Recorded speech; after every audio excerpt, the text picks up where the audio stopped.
out and shooting, and somebody, I said, what is that? I said, what's going on? I said, this wiretap gun. It's probably for video production. You know, they do these video productions. And the kids, I said, well, that's not, you know, a play gun, a real gun. I was going out there to say no. And I went, oh my God, that was really close. That just rattled me. Okay.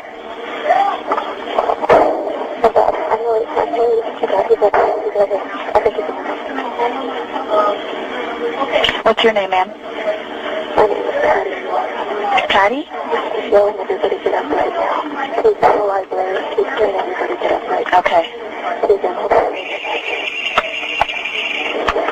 I have him in the library shooting at students to the lady that I have in the library on the phone. Okay, try and keep as many people down as we can. Okay. Do you know who he is? Okay.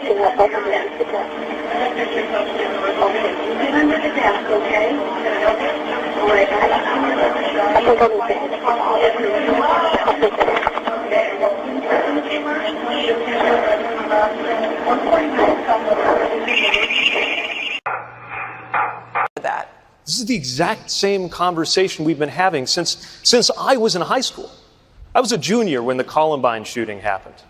I was part of the first generation that saw routine school shootings. We have now produced the second school shooting generation in this country. We dare not allow there to be a third. Something is broken, if it is even possible, for the same debate around the same solutions that we all know are the right thing to do. They won't prevent every incident, they won't save every life, but we know what to do, and it has not happened. Thank you. This is the emergency broadcast system. This is not a test. Repeat, this is not a test. This is our advice for the following steps. If exposed, remove the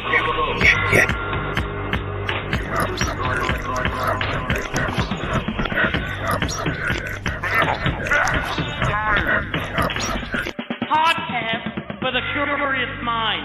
I don't know what that means.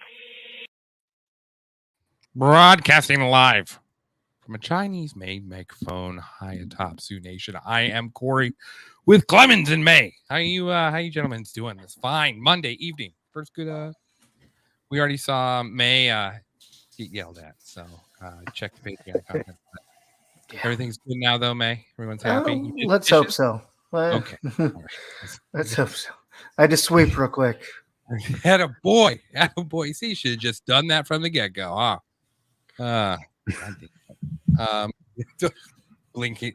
If May blinks at any time, know that he is in need of help. Then we have Clemens with us in probably the coolest backlit room of the. Oh, nice. Yeah. Thank you. He's got mood lighting. Yeah. Setting the tone. I don't know if that's the right. I don't know if that's the right thing to say about today's show. So, okay, we let off with Columbine last week,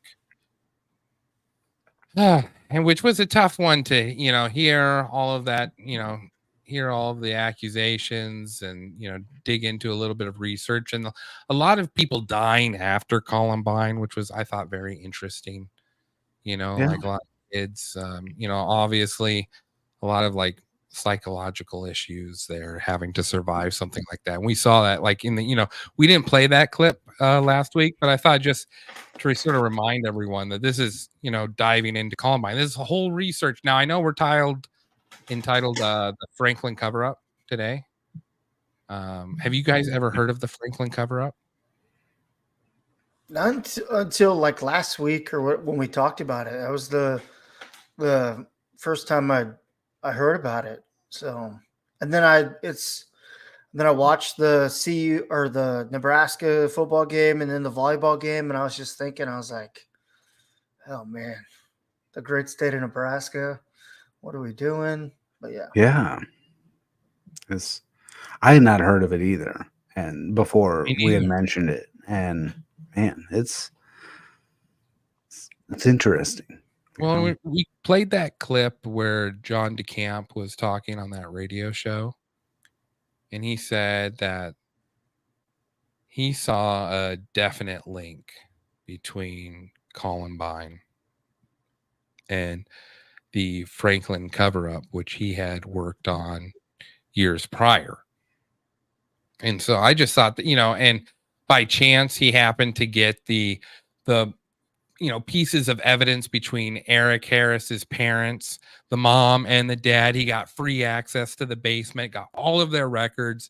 And then on his way back, somehow the Denver, police got there before he did and was able to detain all of that documentation at his office, and to this day is not released. And he's dead. He died in 2017. So, I mean, and for him to see links, so I did a little research on him. And he wasn't just like a senator from Nebraska, but he was a Green Beret in Vietnam.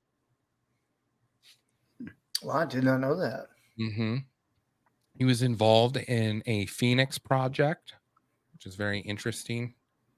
He was very good friends with the head of the CIA, Bill Campy.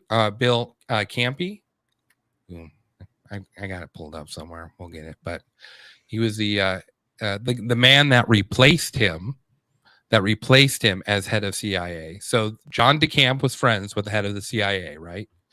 Bill. The guy that replaced him was George Bush Sr. And it was interesting. Wow. Yeah. Surprise, surprise. So that's interesting.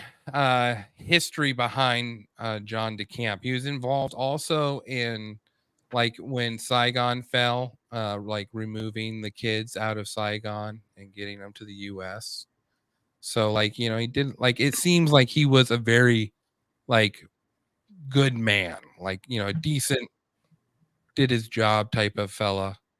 And then returned back to his, little town of Nebraska, Lincoln, which isn't we talk about Lincoln, but you've been there several times, May. How big is Lincoln? Just regular population. I don't know it off the top of my head. A couple 100,000, isn't it?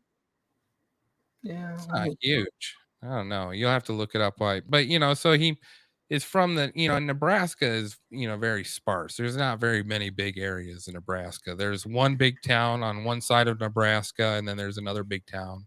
The Huskers were pretty big back then, though. I mean, this is 94, right? So, I want to say that the Huskers were that's championship team. I just pulled it up. It says population 289,102. Okay. Decent size, yeah. Yeah, and that's current population, right? I don't suppose I pulled it up on Apple Maps. So I would say that's current. Yeah. I'm sure back in 92 it was quite a bit less than that. Maybe around that size, but not huge. Definitely not a huge town compared to some of these cities. And Omaha is not too far from Lincoln. What, about 2-hour drive or so? Yeah, 2, 3. Yeah, right in there. Yeah. So, which in the Midwest is really nothing. You tell other people that and they're like, oh my Lord. I've told a New Yorker that. They're like, it's a 3-hour drive. Oh, that's, but they'll do 5 hours commute on a train to get, to their job in the morning, and they think nothing of that. They're like, oh no, but I'm on the train. I can just sit and read. Yeah. Watch homeless people piss on each other. Just, whatever entails the train duties. All right. So that's, and it's interesting. The only reason I know he's friends with the former head of the CIA, and I really should look up his name. It was from I believe 71 to 76. Let's see, I'm on page 28. I can find it here real quick. It's William. What was it?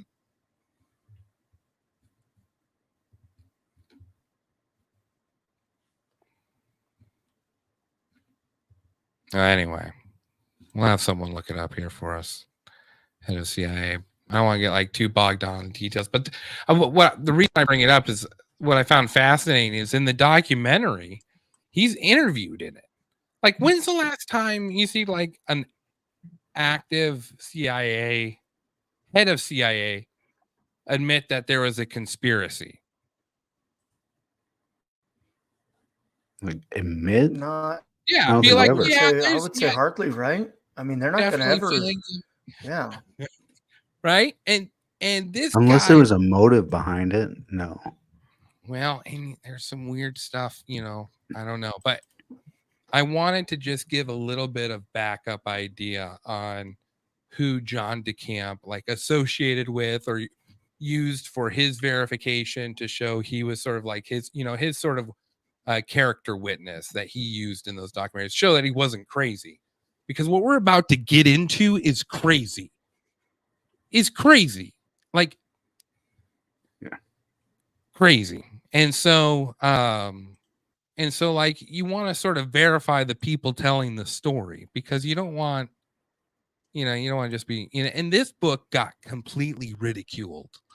And it was fascinating because as I'm researching, I'm going through the cycle, right? Like I'm studying Columbine, and then I discovered John DeCamp's name. So then I look up John DeCamp, and then you find John DeCamp, and then you hear someone mention Franklin scandal, and you hear someone else mention Franklin scandal. So then I'm like, all right, well, what's the Franklin scandal?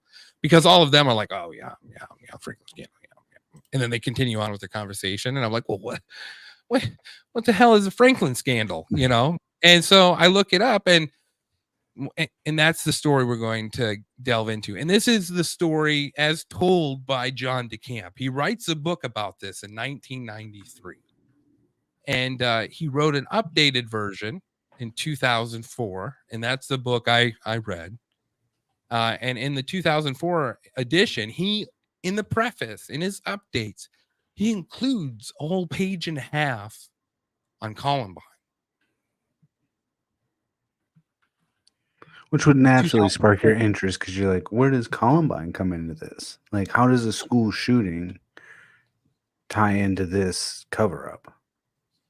And you guys remember hearing the video or hearing the audio clip in that radio show where he, mentions that it felt very similar to his Franklin cover-up incident. And the whole story, there's a whole timeline here, right? There's, banks are created in the 70s, and then there's board members that join the bank, and then other board members with those board members overwhelm the bank, and then they take over, just sort of how finances work in that world. And so that's what happens to this bank in Omaha. And a guy by the name of Larry King, and we're not talking CNN, not talking Lawrence King. I'm not going to call him Lawrence because everyone else called him Larry, right? So it's Larry King.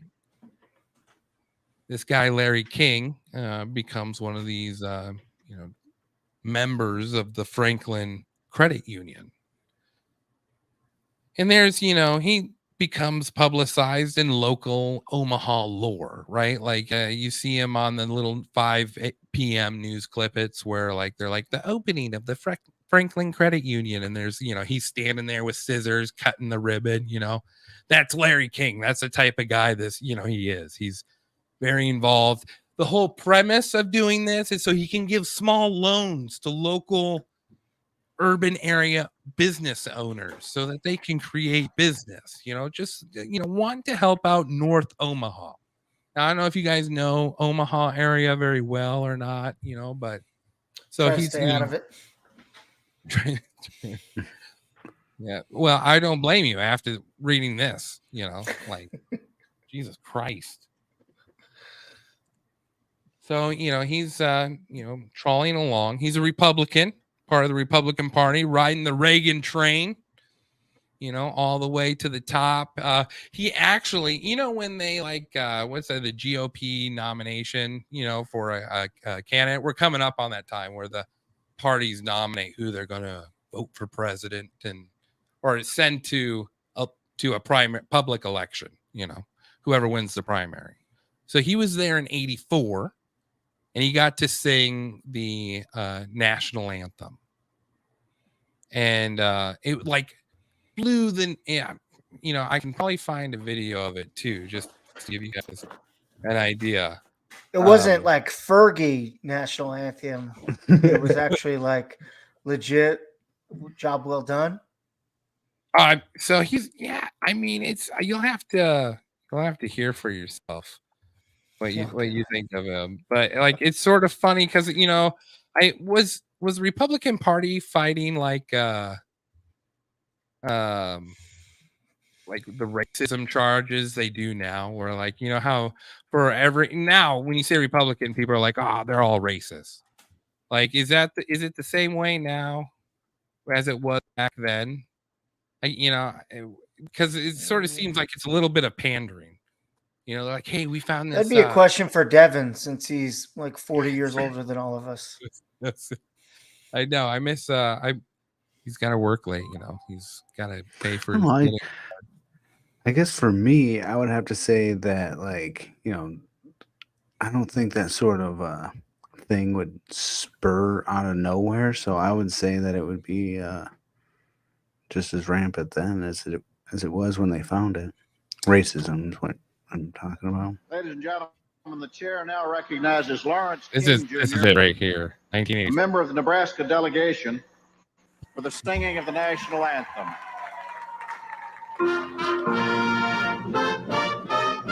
Oh, yeah.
I'll bring it home.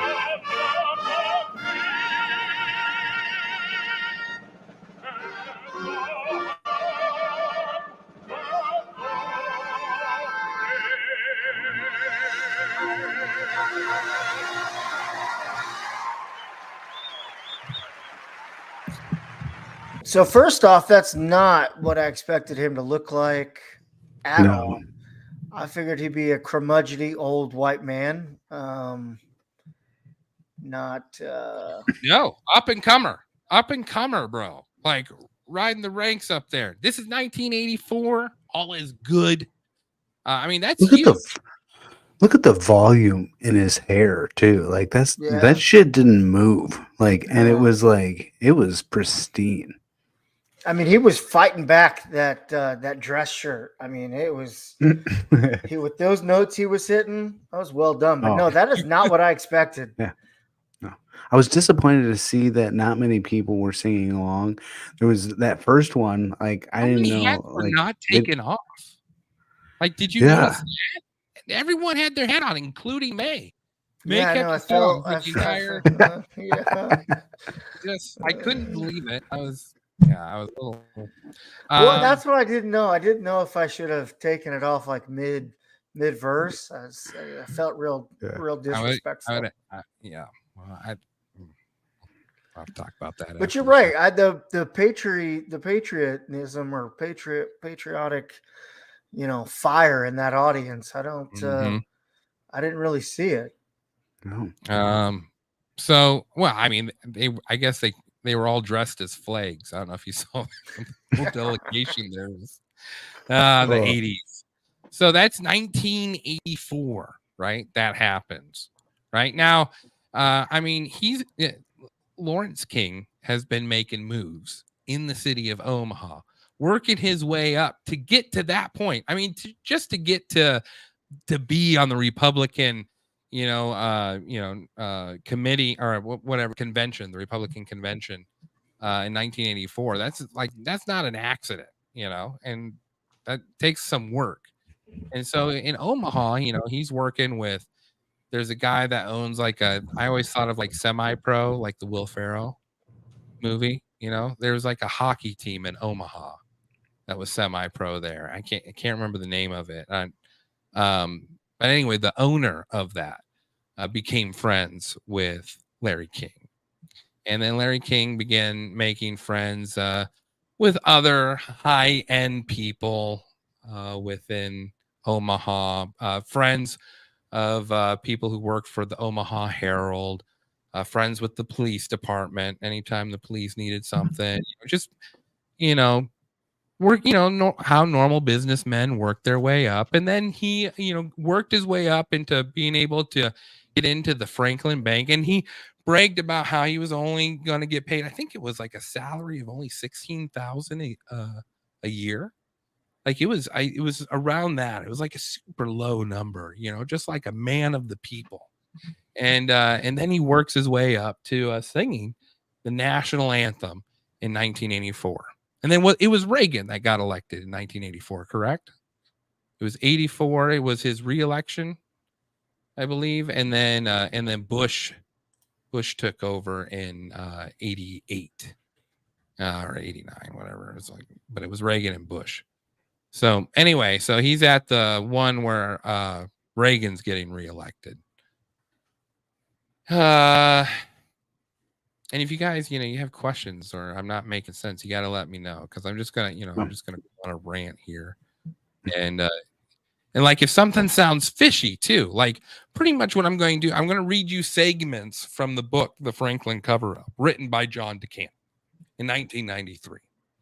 I'm going to read it out of the 2004 edition, and pretty much what happened is the whole preface of the book is. No one's listening to old John DeCamp, and he has to get this out somehow.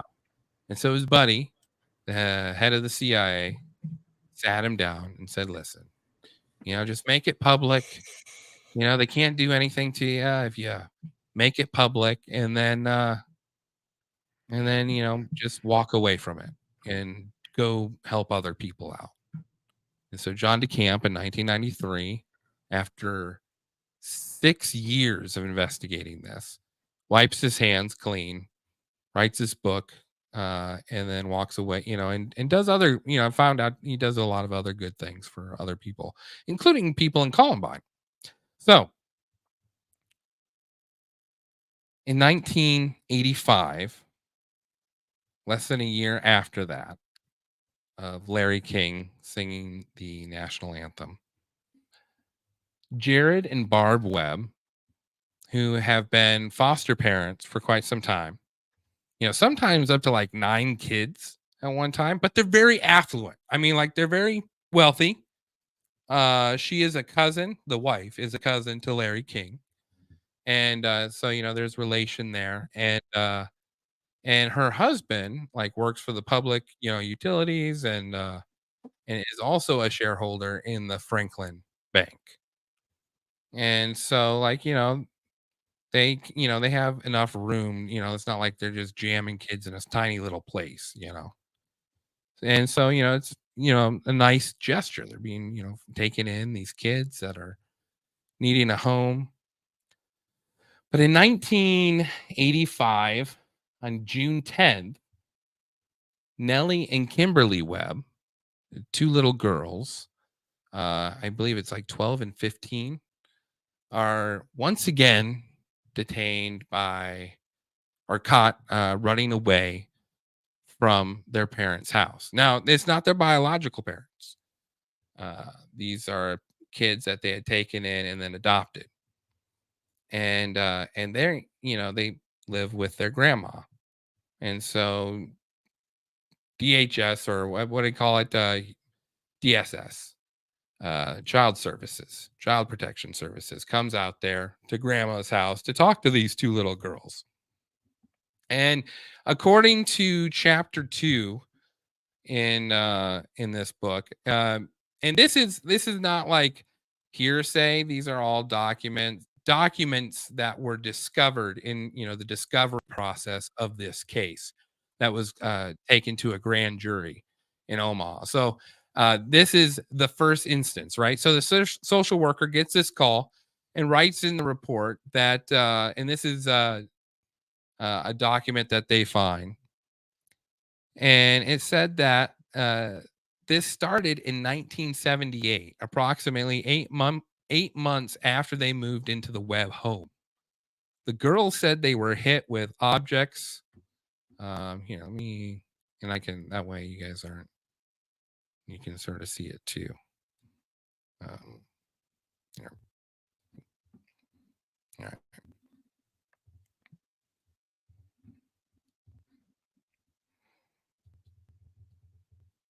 All right, can you see it? Yeah. All right. So, said that started in 1978. They were hit with objects like extension cords, a belt, a black thing, which was a rubber hose, and a railroad prop, which was a narrow piece of heavy black rubber, approximately 2 feet long, with several holes in each end. Do you know what? Have you ever heard of that? Is that like the bumper they use on train cars? The little hard rubber. I don't know. Like a bumper? Yeah, like those hard rubber bumpers. Yeah. Like, so I mean, so obviously, like they were beating these kids. They said, but then they said before they were struck, they were made to remove their clothing. They were mainly struck on the back or on the behind, but occasionally on the head or on the face. God. So, obviously, when you first read that, you're like, God, that is. But then at 2, it's like 1978, and parenting is crazy back then. You can pretty much, short of murdering your kid, you can do just about whatever you want to them. Parents had some switches. Yeah, well, this is hell. I mean, just not long ago, you would have to pick out your own switch and get a spanking with, and if it wasn't proper, she was going to pick out the right one. Now, that's a lot different though than getting beat by a railroad car rubber. Yeah, I think it's got to be hard, like hard, like I mean, the holes I assume is for like aerodynamics. You got to get a swing in there. To go through it, yeah. Well, and then and then it gets a little more intense though. It says, the dad was like French kissing her, and then some very inappropriate stuff he was making her do, and touching her, and she's like 10 at this time when he's doing it, and then if anyone if she said anything, he just whip her, and the mom didn't care at all. In fact, what they found was that her mom was getting Larry King would stop by with an envelope full of photos or videos, and then it gets stuffed underneath their bedroom, and underneath the bed, the parents' bed. And so when the parents were gone, the kids would look at it and it'd be all this like porn, like homemade porn and stuff, and just like really gross stuff that they were seeing. And then they noticed like how the principal like would come visit them often, and like how their mom would bring like those envelopes to the principal at the school and stuff. And just and like how the principal always treated them with like the utmost respect. It was just like, whoa, and I believe the superintendent was involved with the bank. So, there was a interesting link there. So anyway, she begins to, say that after she got to be 12, Uncle Larry would come by and, I mean, like, let's see here. Let's see, page 30. Okay, so she starts making these claims how, let me see if I can find them here.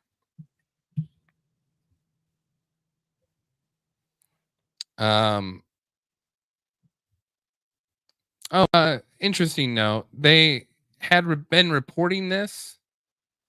The department had come across repeated allegations of physical abuse told to our department by 6 different children during separate interviews of being struck for long periods of times while naked by various objects, including belt, rubber hose, and railroad prop, denial of meals in the home, sexual abuse of Nellie by Jarrett, the intense concern by the children out of the web home for the physical and emotional well-being. So like this is noted, right?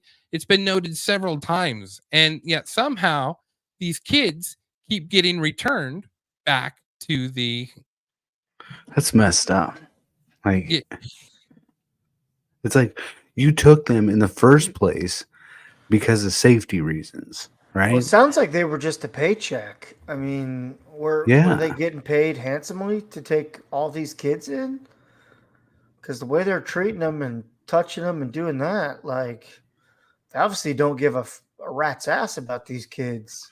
No, they're treating them like property. So you're right. Yeah. Like, were they getting something from them? Like, was that their ticket? So Julie Waters. So it's interesting. You know, like we give a lot of credit to John DeCamp, and rightfully so, because he did his due diligence. But there should also there are little heroes throughout this story who did what they could, and there is a child protective service worker, social worker that works for Boys Town named Julie Waters, and these girls mention that. Okay, so we'll hop back. Nellie, when she turns beginning around when she's 15, she keeps getting called up by Larry King, and he's like, hey, I'm going to take you on a trip, right? And so you take her on a trip to the North Omaha Girls Club, and there'd be like a sex party going on over there. There'd be like porn playing on videos and people fucking each other. And then she got introduced to some of the other kids there that were her age, and they said they were from Boys Town. And so they asked her, well, do you remember their names? And she's like, yes. So they make a call to Boys Town. They're like, hey, supposedly this girl knows kids from Boys Town. Can you send someone out here to verify that, or is she lying? So this woman, Julie Waters, comes down to find out if, Nellie's, full of shit or not. And Nellie's also saying in these stories that they'd get there, they'd be Friday evenings. They last about 45 minutes long.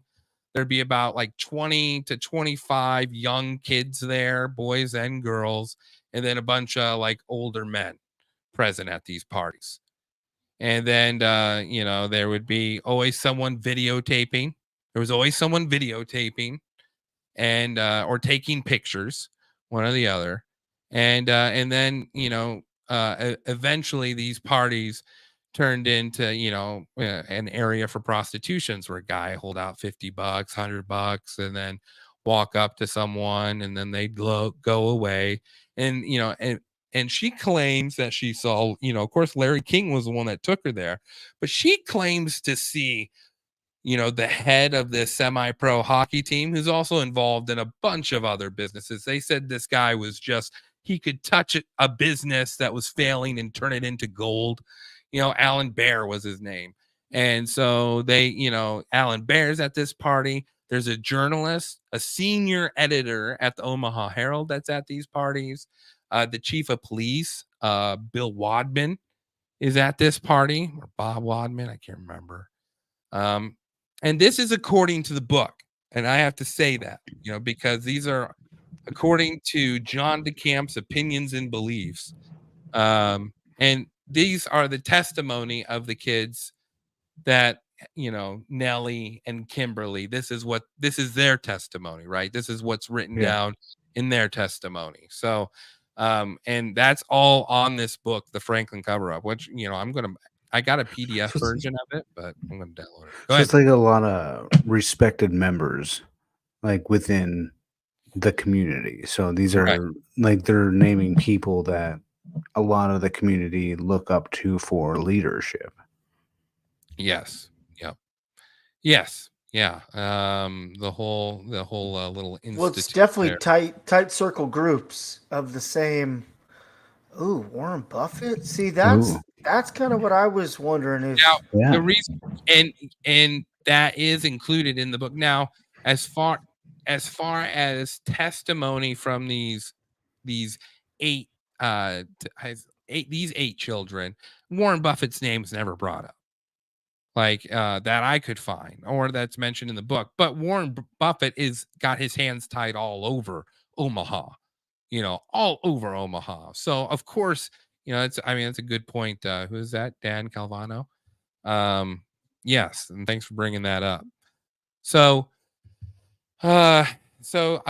she's talking about these parties, right? And then this is not just like a once in a thing. This is often. So then this is let me see if I can share this from the book too. There we go. I'm sorry it goes to this view every time. Wish I could delete it. All right. So that, and then it goes on that she accompanied Mr. and Mrs. King and their son Prince on trips to Chicago, New York, and DC, beginning when she was 15. She missed 20. This is the passage in Julie Waters' handwritten report. All right. So this is not the camp's writing. This is independent child protective service worker. Says she missed 22 days of school almost totally due to these trips. Nellie was taken along the pretense of being Prince's babysitter. Last year, she met VP George Bush and saw him again at one of the parties Larry gave while at DC.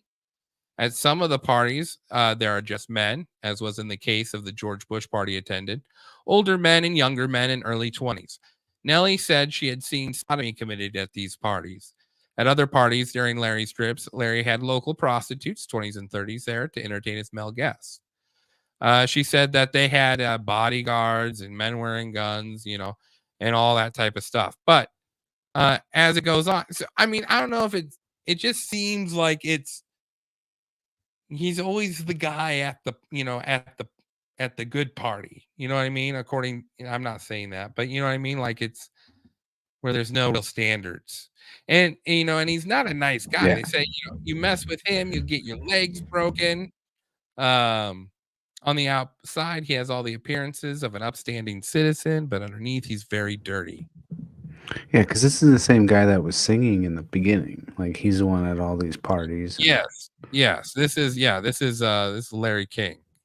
We're talking about, and he's taking Nellie, which is the girl that escaped from Jared and Barb Webb's house. This is her account of like what's been going on while she's been living with her adoptive parents. Like she's been, going to all of these, weird sex parties. She's, been paid for sex, been used for sex. Not good, like it's not good. And so she gets this woman, Julie Waters, comes down there and she interviews her. And she has the yearbook from Boys Town. Now, Boys Town is like an actual village for troubled youths, started by the Catholics in the 20s.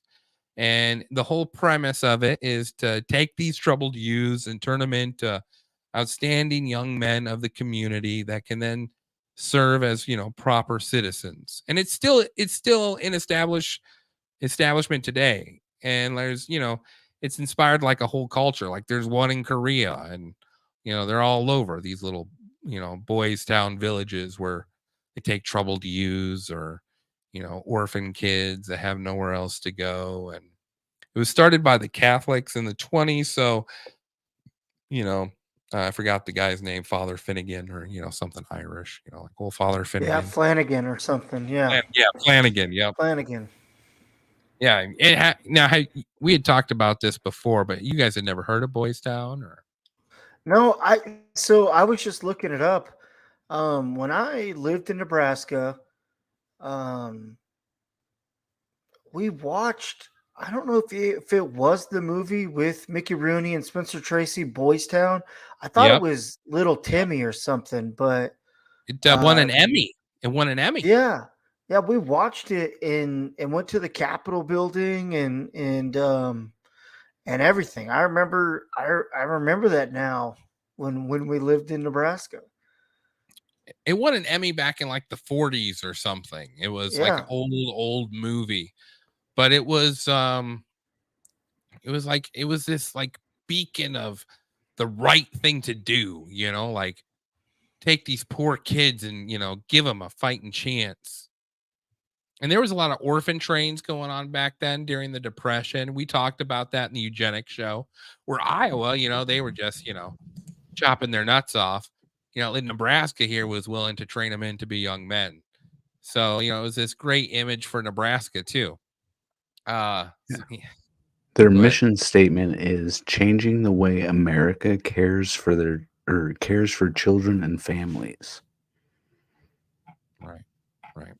So that gives you an idea of Boys Town. Well, Larry King, you know, had business dealings through the King Corporation with Boys Town, and that was like, you know, services provided for jobs for young men that were getting ready to be of age to go work in the work field, you know, put them to work and get them on a work schedule. He owned several little shops where these guys could work and stuff. So you know, he had a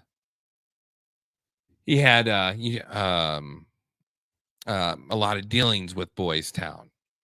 So Julie Waters brings yearbooks to Nellie and says, okay, you mentioned these boys' names. Can you show me a picture of them? And she points out 4 boys. And then one, Paul Bonacci, she says left Boys Town in like 83. And the woman had brought her like, I forget what it was, like 86 through 84 or something. And so 4 of the 5 boys she identifies as seen at those parties with Larry King. So Julie Waters reports this, you know, but Child Protective Services has no power, right? Like they can't, like, you know, they don't have a police force. Not that I'm saying they should either. But like, you know, they just don't have the funds to like go and investigate things like this. They are to, you know, observe and then report. And then from that point, things should be taken care of. And with these girls, Nellie and Kimberly, I mean, they are talking some serious allegations. So what do Jared and Barb Webb do with their daughters who they claim are just making up crazy lies? They say, okay, let's reverse the adoption then immediately. Let's just get it over with. Let's go. They said that the mom showed up sobbing, saying that the girls were telling lies and that they just wanted to get this horrible experience over with and have them out of their lives. Does that sound like, I mean, I don't know. Does that sound like something? Let's just do a redo. Like, yeah, don't bring up the beatings or the you know, taking your clothes off. Let's just forget about it. Next time. Well, and that's just it. If they can get them to reverse the adoption, you know, and completely cut off any connection to them, they won't prosecute them. And so these, you know, Jared and Barb Webb are trying their butts off to get, you know, pretty much get rid of these girls that they adopted and supposedly loved. You know? yeah, it's a get out of jail free card, basically. Like, oh, I don't have to admit to anything. Like, just get rid of them. Okay. Well, it's not just that. Julie Waters goes to the attorney general of that county, county attorney, I guess, and says to him, "Look at what these girls are saying. You're going to have to charge these parents for like rape, you know, because they're raping their kids, and they need to have their foster care license removed, and you know, and so and you can't just reverse an adoption. It's very hard." It's very hard to reverse an adoption. And so the state of Nebraska, however, does reverse the adoption. And the county attorney says that, no, these girls, Nellie and Kimberly, are flat out lying. And he's so convinced they're lying that he says to Julie Waters, I took him, we're going to take him to the sheriff's department and we're going to make the sheriff give her a lie detector test. And I mean, can you imagine like a 15-year-old girl being forced to go to a sheriff's department, get strapped up with a lie detector test, and then be asked questions about getting raped? And then you're muted there, Clemens. Sorry about that. But in today's world, you take a witness and you at face value. But in this case, they're making a report, and because they don't like what's being reported, now they're like, okay, well, we gotta check the credibility of this report before we can take it serious. Like that's crazy. And so the sheriff does this lie detector test, does it 4 times, and he tells Julie Waters, I really tried to break her. He goes, but I believe her. But I believe her because she passes all 4 tests. Still, county attorney calls her a flat out liar. And the reason might be is because the principal of that Fort Calhoun was Kent Miller and Superintendent DeWard Finch. And supposedly DeWard Finch, she mentions not supposedly, she does mention DeWard Finch at those parties. And she mentions that the principal liked little black girls and recalls her mom saying we had got him with pictures with some women. And so that would explain in her mind why he was always like super nice to them when they stopped by the school and like just dropped whatever he was doing when the Webbs came to Fort Calhoun High School. Like, what can I help you guys with?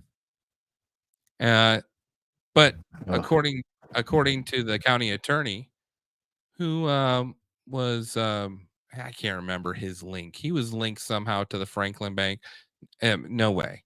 Said no way. Those girls were lying, absolutely lying. So, it ends there. I mean, they lose their. They are able to get out of living with the Webbs. They, live with their grandma, and they are out of Larry King's little circle there. And but I'm surprised at that point they're not hunted or a loose end trying to be closed up. You know what I mean? Like, usually if you're a part of that, and for somehow you do get you're broken away from that, ain't nobody gonna let you just wander the streets. Well, they were taken to a household in Blair, Nebraska. That was a foster care home with Kathleen and her husband Sorensen. I don't remember the husband's name; it was never brought up. But Kathleen becomes a key witness in this case because she takes those girls in, along with several other kids, in which a weird story starts to envelop. But not yet, because with Nellie and Kimberly now out of the Webb house and everything sort of returning back to normal, county attorney will not seek any civil action against the parents, will not sue them, and the kids are now removed and replaced to Kathleen Sorensen's care. Life goes on. So that was 2 of the 9, or did all of them get removed? So these kids were adopted by them, but they had foster kids. So they had up to 9 kids cycling through. But there was, what we'd read, there was like at least 6 different attempts. Yeah, at least 6 different attempts by kids, either singularly or in pairs, trying to escape the house. So, and they make it clear, like Kimberly and Nellie make it clear, like a lot of these kids were like in and out and then gone, and and then the ones that they adopted, they were like starving, and it was, which is crazy because, the police didn't really want to mess around with it at first because it was, the Webbs. Like, you all know people in the town that, like, you may not know them personally, but in a small town, the important names, like the Thompsons or, the Schwarzenbergs. I don't know, but Schwarzenbergs. Yeah, Don't The trust Muskegees. Yeah. Yeah, those people, like, or like what the church likes to say is those the ones whose 10% weighs a little bit heavier than the rest. It's a good analogy. We move forward less than a year. On June 1986, the kids are removed. You know, like permanently, adoption's over. Now, in May 1988, Officer Carmine gets a report. Carmine, I believe is his name, gets a report saying from a mother and a daughter saying that something super creepy has happened. We think that our child was like getting interviewed to get raped, and this guy's been super creepy. So they need to talk to Officer Carmine. So he comes down there. Lieutenant sends him over there. He goes over there, and this is the story they have to tell him. Her daughter, it is Margot and Brenda Parker, right? So Margot's the mom, Brenda's the daughter. She's working at the supermarket, bagging groceries. This guy says he's a photographer, loves to take pictures of models, and she's got the model body. And this girl's 15, right? So he's like, if you ever want to make some money, here's my card, give me a call. So obviously, and they don't say this, but the mom says that eventually Brenda decides, hey, this might be a good idea to make some cash. So she calls him up and says, hey, can I bring my mom with me? And the guy's like, yeah, sure. Yeah, sure. The guy's name is Rusty Nelson. Old Rusty Nelson. And he lives in the Twin Towers. I got super confused when I kept reading this at first, but it's Twin Towers of Omaha. So it's not the actual cool Twin Towers. It's a crappy Midwest Twin Tower. Yeah. But supposedly this just didn't get hit by planes. Find a way, May, to just all right. So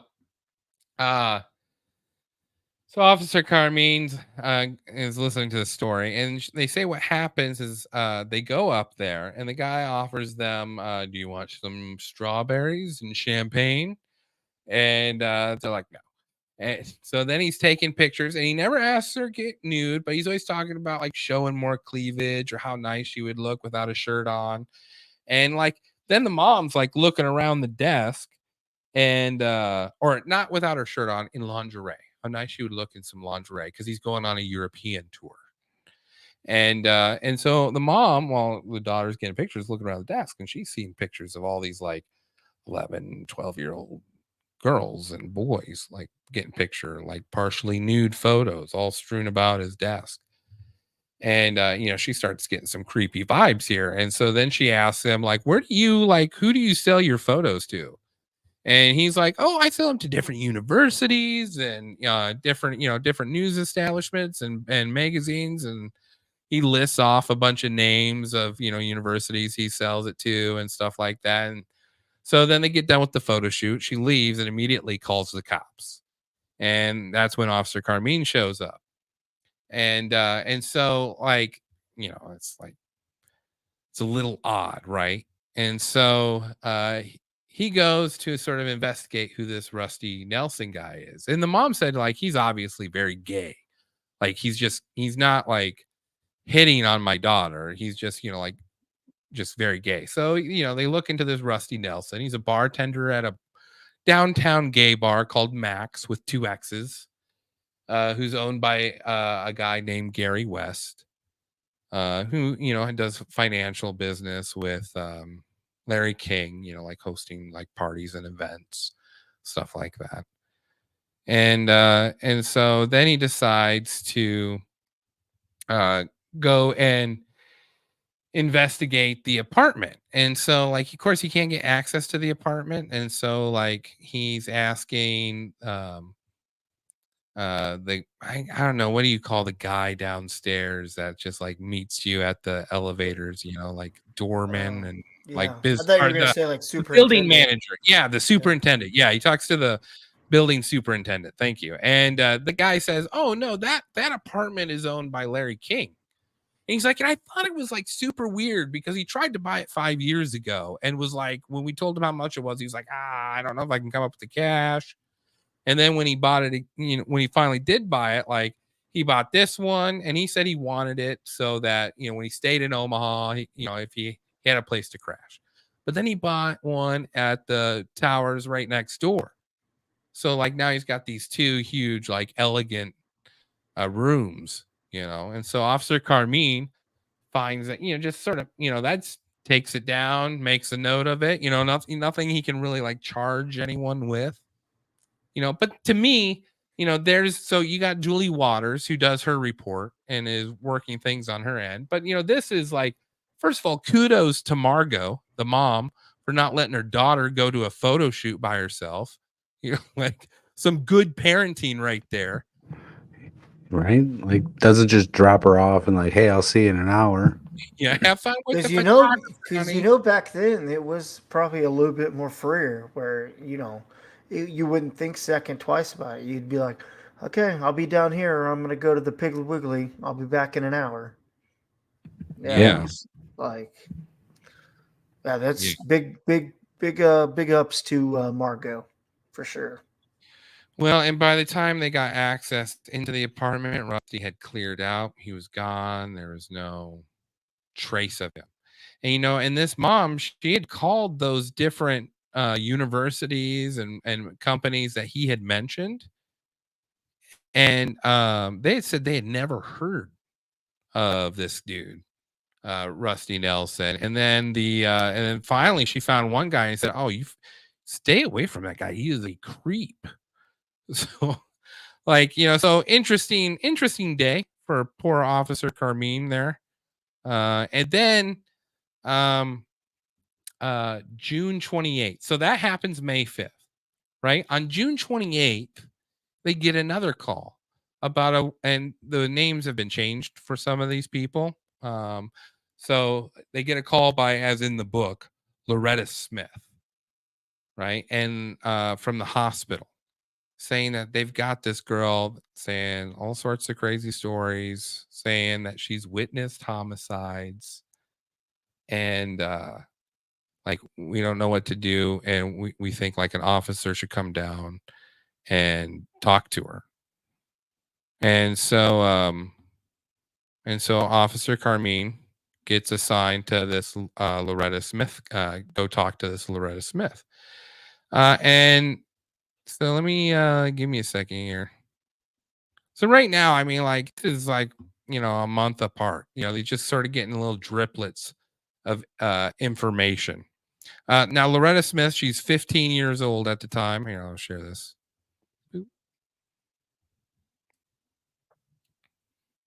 I just like, and I want to share it just so you guys can sort of read along with it. I'm right here. I don't know if you can see my cursor right there.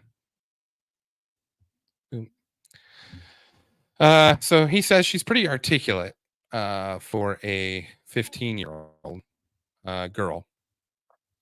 She said that 5 or 6 years ago, so at 15, this would be at not 8 or 9, she met a white male who had coaxed her into modeling for him. He offered to take her home if she would pose for some pictures. You know, he took some with a Polaroid camera, fully clothed, you know, just sort of the, you know, the regular creepy stuff, right? That you would expect in a case like this.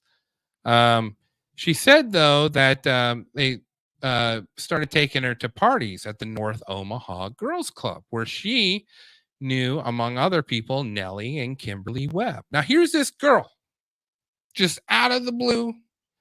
Officer Carmine doesn't know anything about Nellie or Kelly Webb, right? I mean, this is like, you know, downtown Omaha Hospital. These Webb girls are, you know, I think a little over an hour away from Omaha.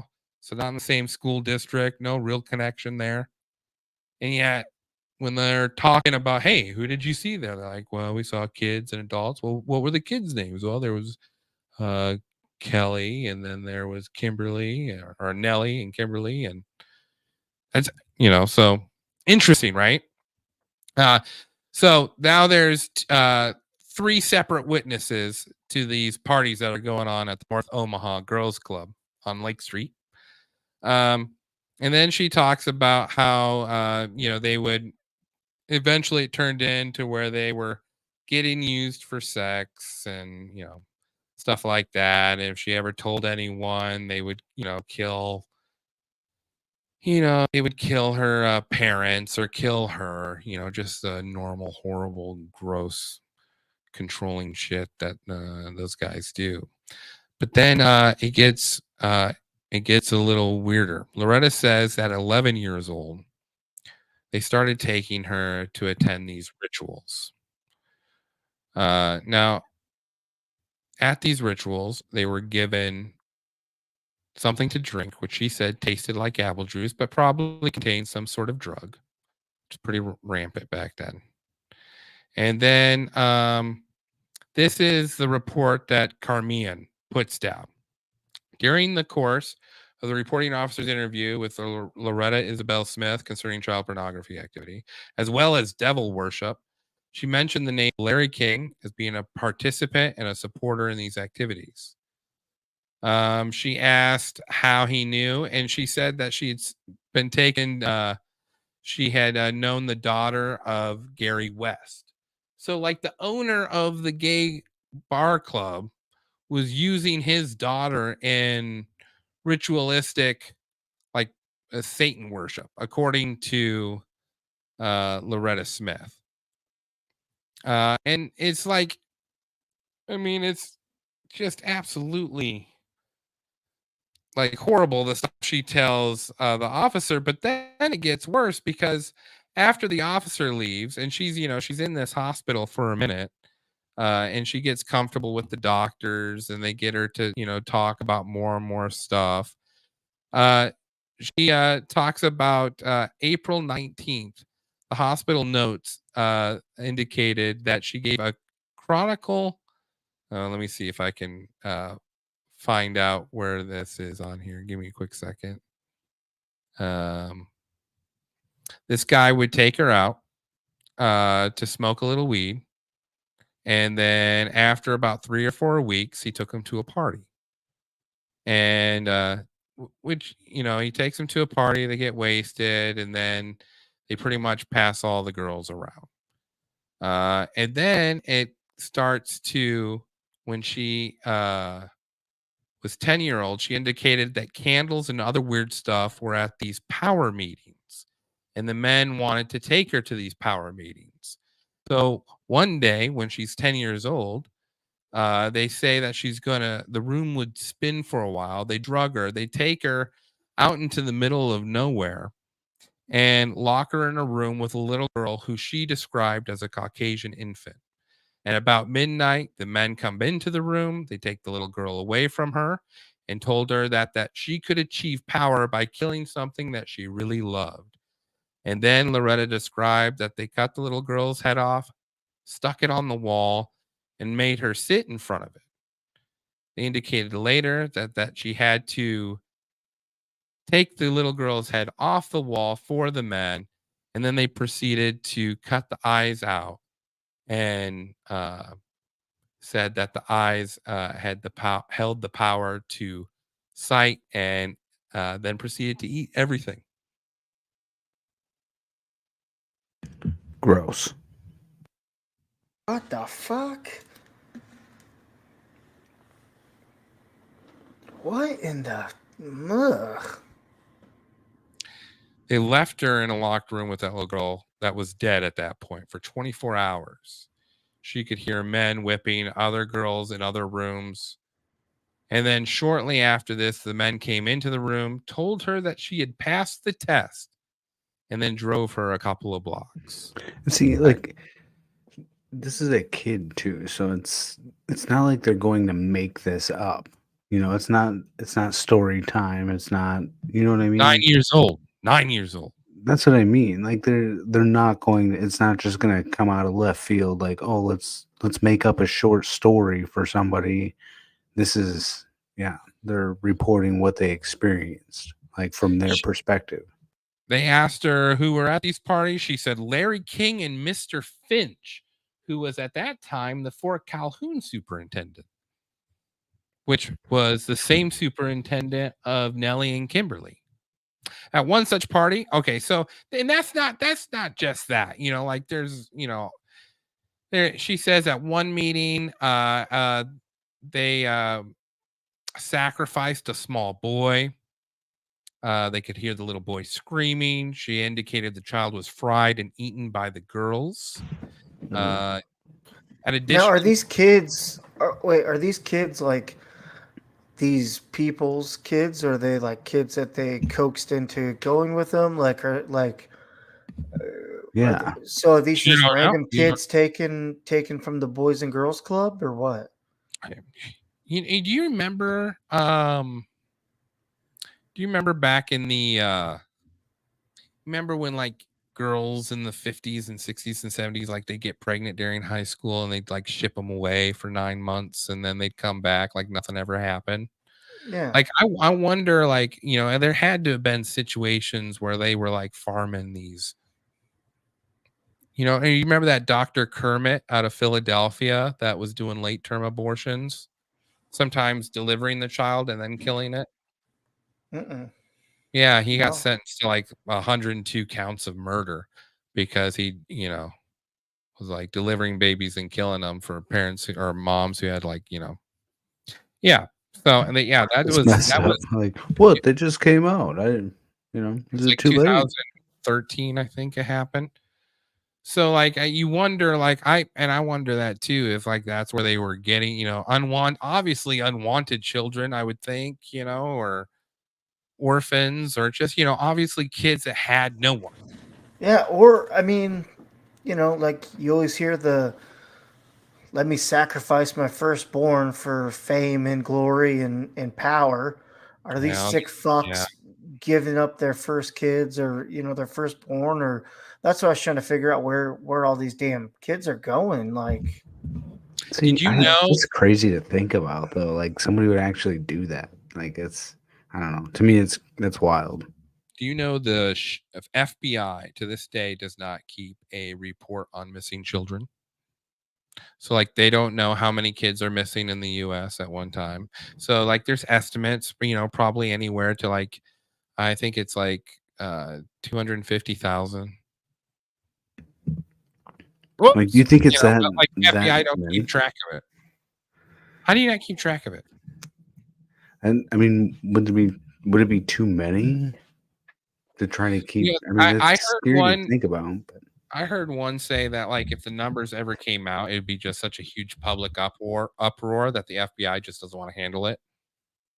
Like they're just like, yeah, we got other things to fry. Like we don't want this pressure to just hunt down every child that's missing. But I mean, still, like you can't still. There's more to what Loretta Smith had to say. At other meetings, she indicated that the men told her and the other girls they must sacrifice for power, and described 3 incidents where further sacrifices took place. First one, a 1-year-old white female had her head taken off by saw. The second, a 4-year-old white male was hung on the walls and darts thrown at him.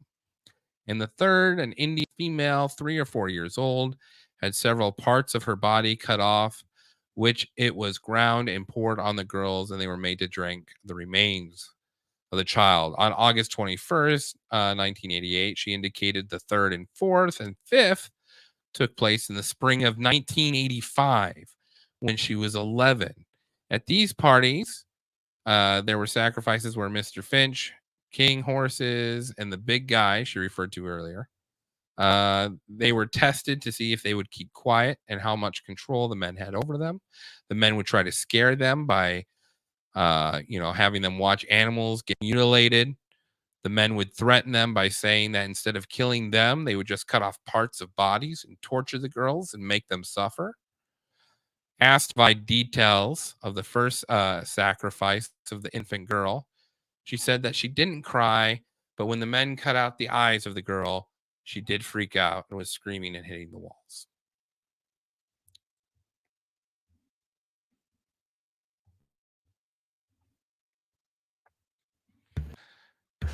This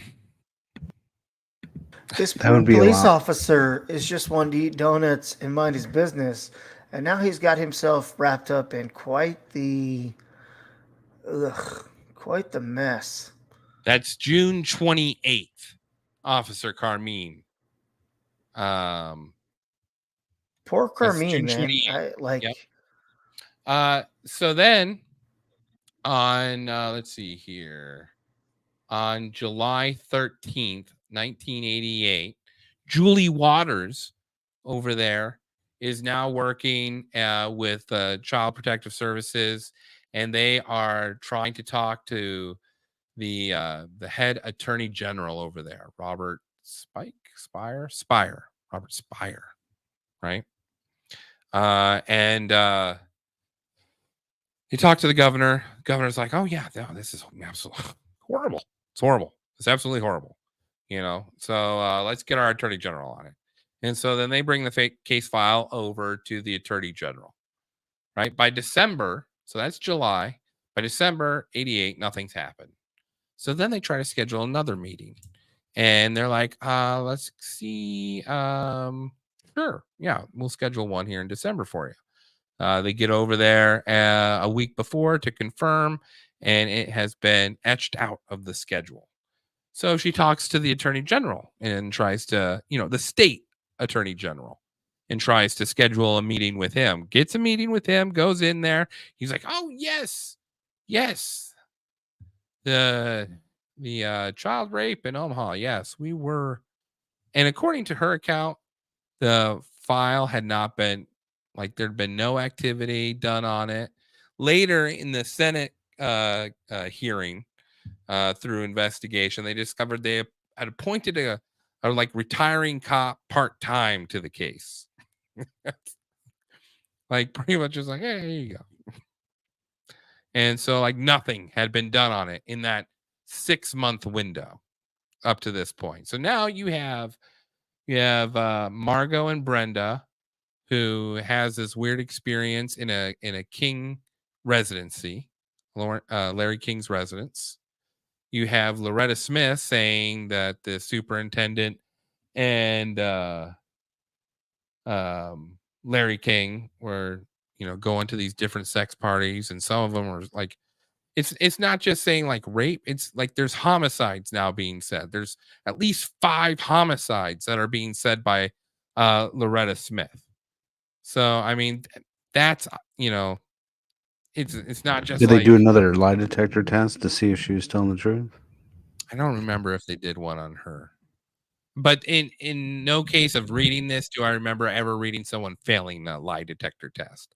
So I guess there's, take that with its grain of salt.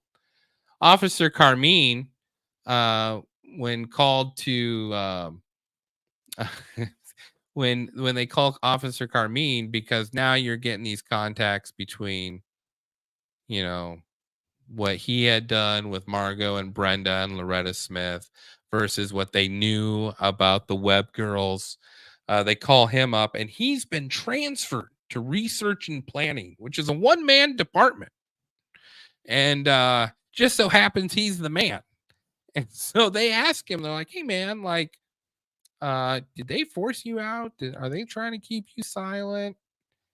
And according to him, he sort of chuckles and he's like, "No, I actually wanted this assignment for quite some time. So I'm glad I got, I'm glad I finally got it, honestly."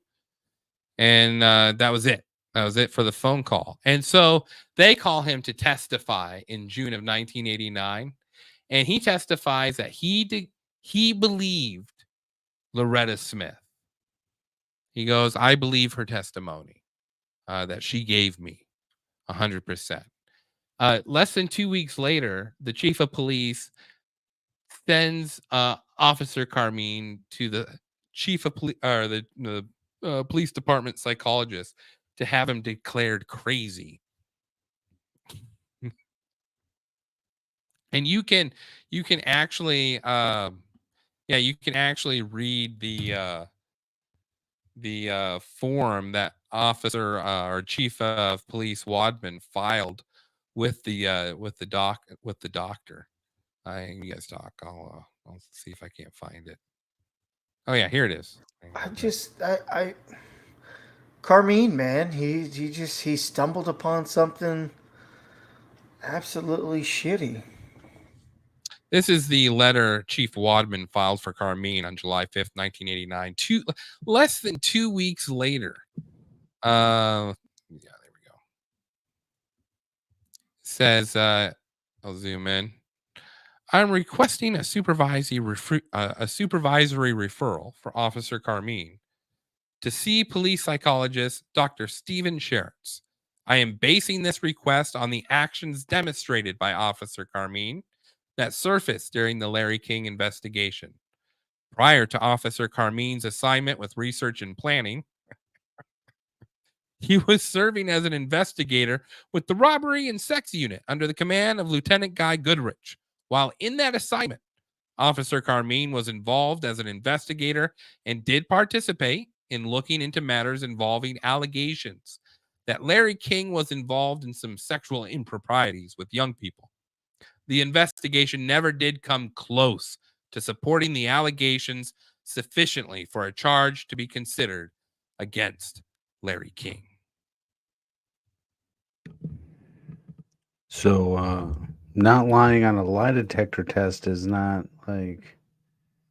But you read that other line below it. Another police officer in Omaha that kept a file on Larry King died of a heart attack. Now, here's the thing. I'm not throwing any shade at John DeCamp, but I could not find when this guy had a heart attack.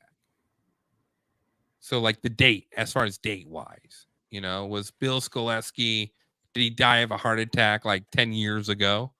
While or was this, within the timeline of how this whole thing's starting to unfold? Taking a page out of Bill and Hillary before Bill and Hillary. Well, these stories, man, like,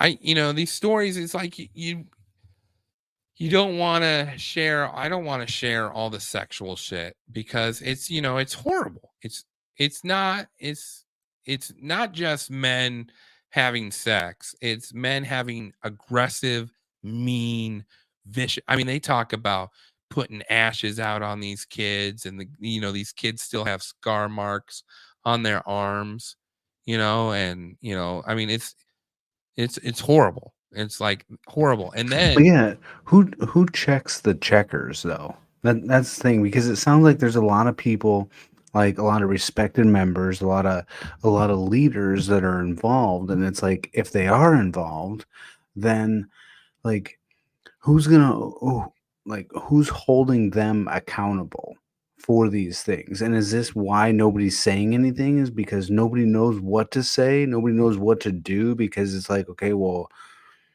this person is in charge of signing my paycheck, and I don't want that to be disrupted, And the girls, like, I know I don't want to jump too far ahead, but like, what happens to them? Like, I mean, I can't. It's not just a girl. Again, that's just a loose end. I know, but the three people that we've talked about, those are loose ends that have to come to an end at one point. I mean, well, I think you see a trend on how you handle young children that make these claims. Where was Loretta Smith found? In an insane asylum.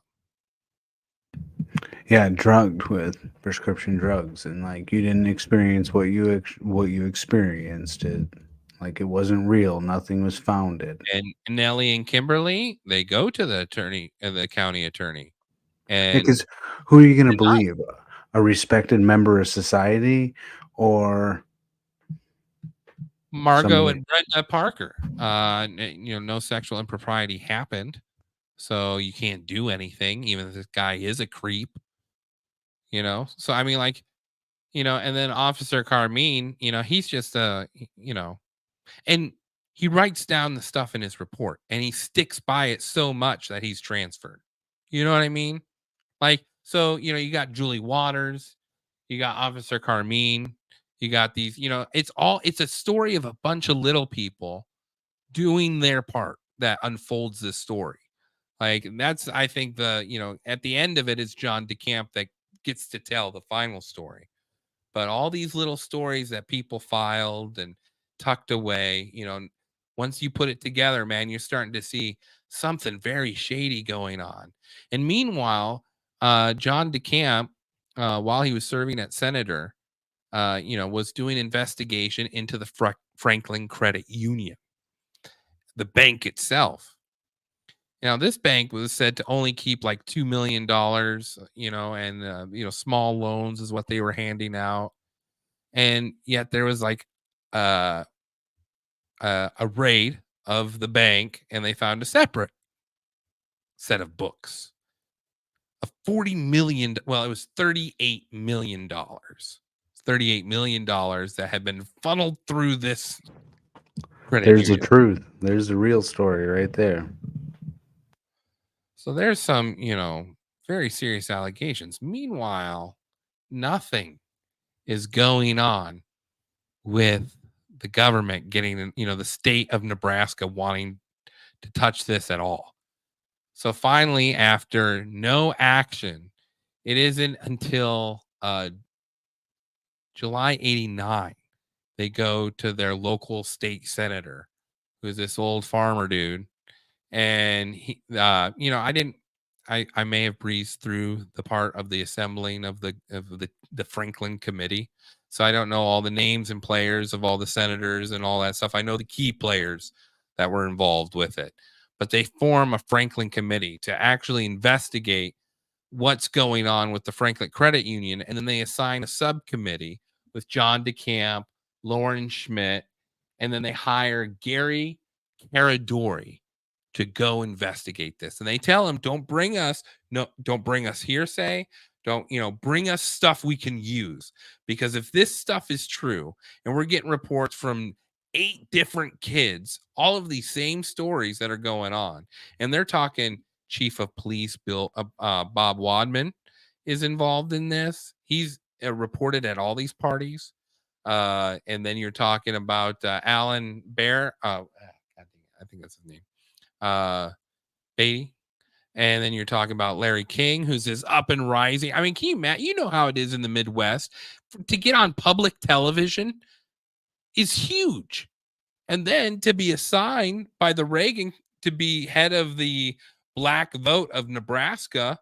I mean, that's a huge assignment from the president himself. So these are no small fish to fry. The Omaha Herald is people still refer to the Omaha Herald. You're just nodding your head back and forth, May. You're like, yeah. Oh, yeah. I mean, it's true, though. I mean, what a break. The Omaha Herald is I think still around, still a prominent newspaper. I mean, it makes me sick. It makes me it's gross. I mean, how high up does this touch Reagan? Or is it just a little pawn in Reagan's whole big according to shit? Nellie Webb, she saw Bush Sr. Twice, which was his VP. But I mean, Reagan, he ran with Hollywood, man. Like, I wouldn't surprise. It would not surprise me. I think he gets mentioned in here. I can't, but he's not like, it's not like every day, like, hey, I was, Reagan's sex boy, but it's one of those things too, where I think it was, well, let the good boys sort of have their fun, get it out of their system, and then we'll go to work and do more good for the country than the bad those boys did last night to, some orphan kids. It's just so weird how they randomly pick a place, Omaha, Nebraska, like, I mean. Well, like and then out in the middle of nowhere, though. Yeah, but in the heart of not the heart, but like the Midwest, where just you don't think of stuff like that. I talked to a local Nebraskan, Jake. Jake's from Nebraska, and he was saying Omaha is the trafficking and drug capital of the Midwest. Like you store your warehouse supply at Omaha and then you distribute out from there. Like it's just the perfect, you know, you can go to Colorado, you can go to Kansas City, you can head up north. Hey, Jack Reacher had a couple books where it all funneled through. I know it's Jack Reacher, but I mean there was, well, that's you why. know, Because some of that's his, true. yeah. It's I mean, true. Omaha was the like you said, the spider web of where you need to go. But if you have enough people that don't believe something is going to happen, then that's almost the best place for something like that to happen, right? Like if everybody thinks that it doesn't happen, then even if it does and somebody comes out and says it, then it would be easy to just say, no, that sort of thing doesn't happen around here. And for someone to be like, yeah, that's true.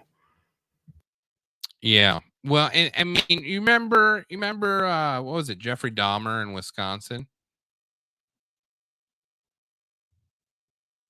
Well, and then what, the clown killer in Iowa? Yeah, no, I'm talking about Jeffrey Dahmer. Wasn't that Jeffrey Dahmer in Wisconsin? The one the Netflix made the series about. He like eat. Yeah. He'd bring people home and then. Yeah, like, yeah. Yeah. But remember, like that one boy was drugged and escaped, and and the cops got there and they're like, no, we were just, you know, we're lovers and stuff. And the cops were like so grossed out, they're like, oh, just, you know, whatever. And they didn't even want to investigate it. And so they just walked away from it, and then they killed him. You know, they killed him later. Let me see here if I can. Did I just hear a beep? Let's hear a beep. I don't know. Browser has. Oh, yeah. You guys can see me fine, right? I'm trying to. I want to pull up this video. So we're at Gary Caradori, right? Gets assigned by the Franklin Committee. Go investigate this. Bring us some real stuff, right? He gets 271 witnesses to come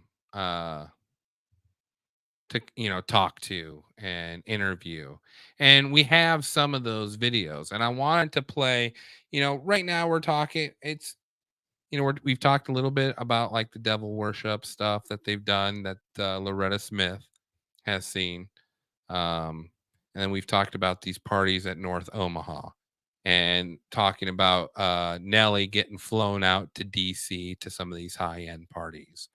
But now Gary Caradori is on this case, and he's trying to, you know, find some credible witnesses. Let me pull up. Boom, share screen. Right here. There we go.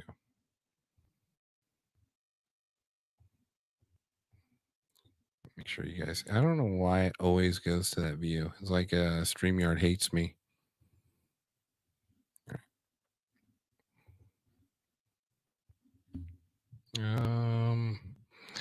We're gonna go with this is Paul Bonacci.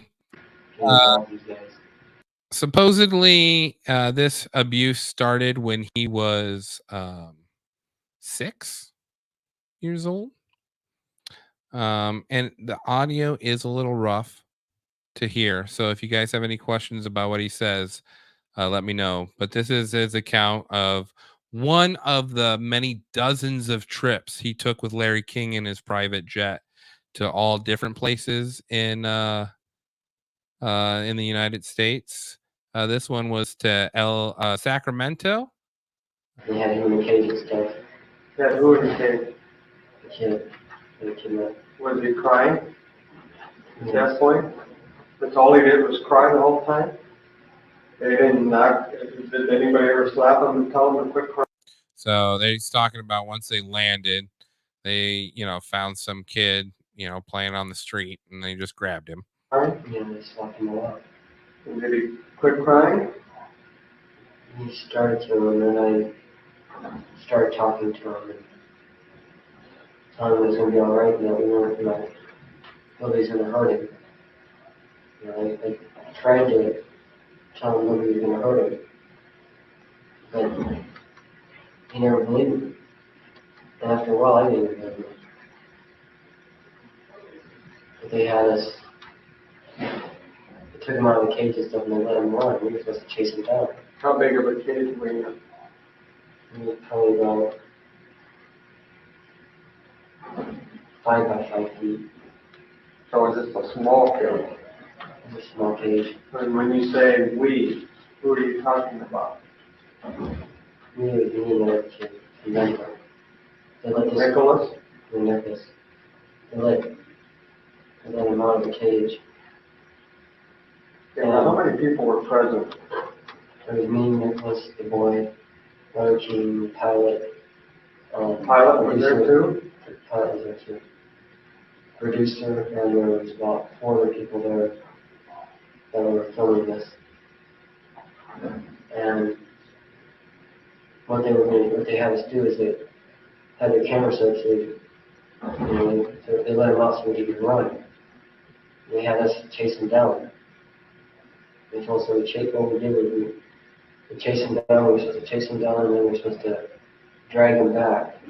We were both figured he was running. And so we drug him down after he started running. We dragged him around and stuff. Whoa. How far did you chase him? About 20 feet. That's it? It was that fast. Okay, so you caught him, and what did you do? Knock him down or what? Knocked him down and we drug him back up to where the cage is at and stuff. How did you drag him? I grabbed his legs and then he grabbed his arm and we just sort of kind of carried him back up, kind of dragged him a bit. Was he kicking, screaming? He was kicking and screaming. What was he saying? Saying, please don't hurt me. Did you hear him call? Did you hear him call? What'd you do to him, Paul?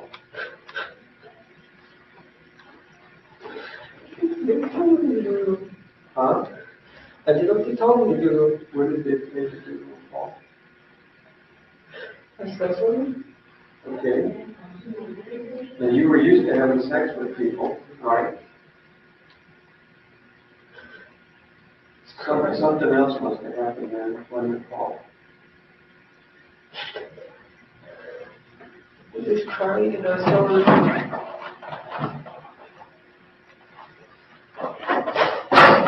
Telling him that you're alright.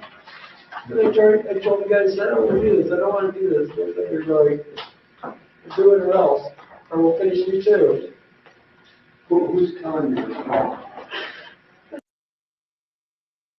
I just want to say, the whole time, I don't know if can you hear what's going on here? I mean, it's kind of hard to listen to, but yeah, you can hear him. The whole time, they've got this kid they picked up in a cage, and they've been beating him the whole time because he won't stop crying.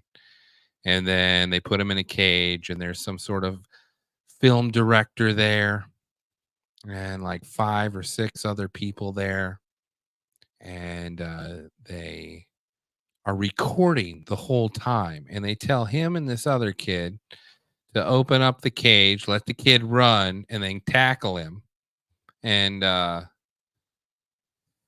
then rape him, and then so that's and then they get the other kid to rape him, and then someone else rapes him. All the whole time, someone's recording. And this was the trips Larry King would take these kids on. 12. I didn't hear him mention Larry King's name though. 10. Well, it's so okay. Well, we'll keep playing just so you can, watch. Yeah, that's directing thing. If you can do this, we're going to kill you too. Do what, Paul? Do what? Screw the kid. Okay, so you screwed the kid, then what happened? Did Nicholas screw the kid too? Yeah. Something you're not telling me, Paul. Yeah. That's another guy came in. We didn't even know about it. And Nicholas didn't know what was going to go on next. This guy came in and started kicking the shit out of Nicholas, and they started trying to kick the shit out of me.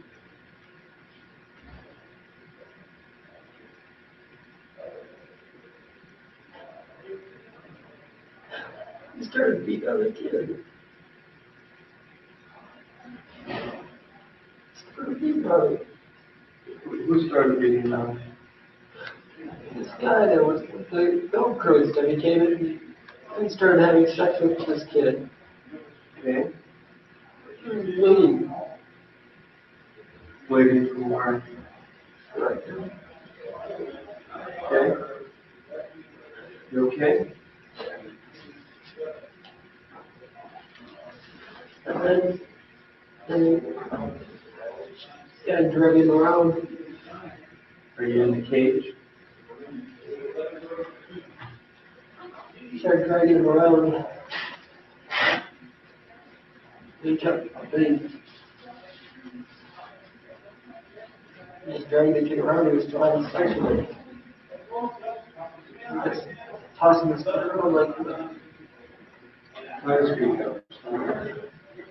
he just tossing his kid around like it was a bag of potatoes or something. He started slamming him all over the place. Then he came back and he started kicking the shit out of me again. Started kicking my head. I started to do something to him with a stick. Right in the balls and then fucking back. Then he took me and Nicholas and shoved us in the cage. Then he took this kid and he sat there and sat him up. Sat him up. Right next to the cage, and then he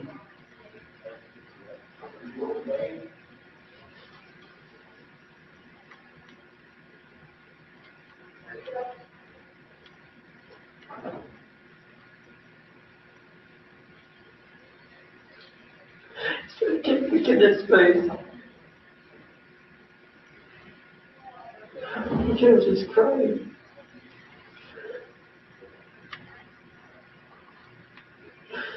I kept yelling at the guy's son, I said, kill him if I got a hold of him. I said, no, they shot him. You what? Shot him. Shot him in his head.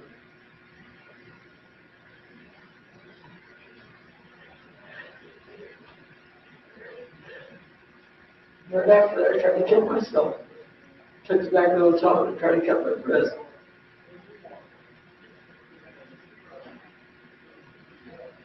Who shot him, Paul? Did you shoot him with a pistol or a rifle?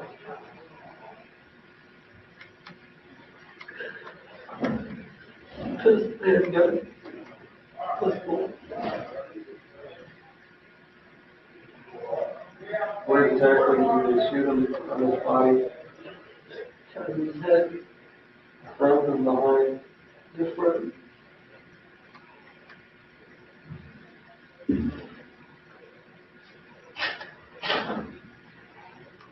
I was just crying so much after they did that stuff. They opened the cage, they grabbed Nicholas, and they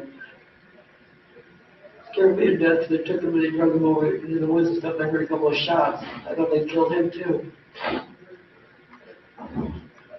They didn't.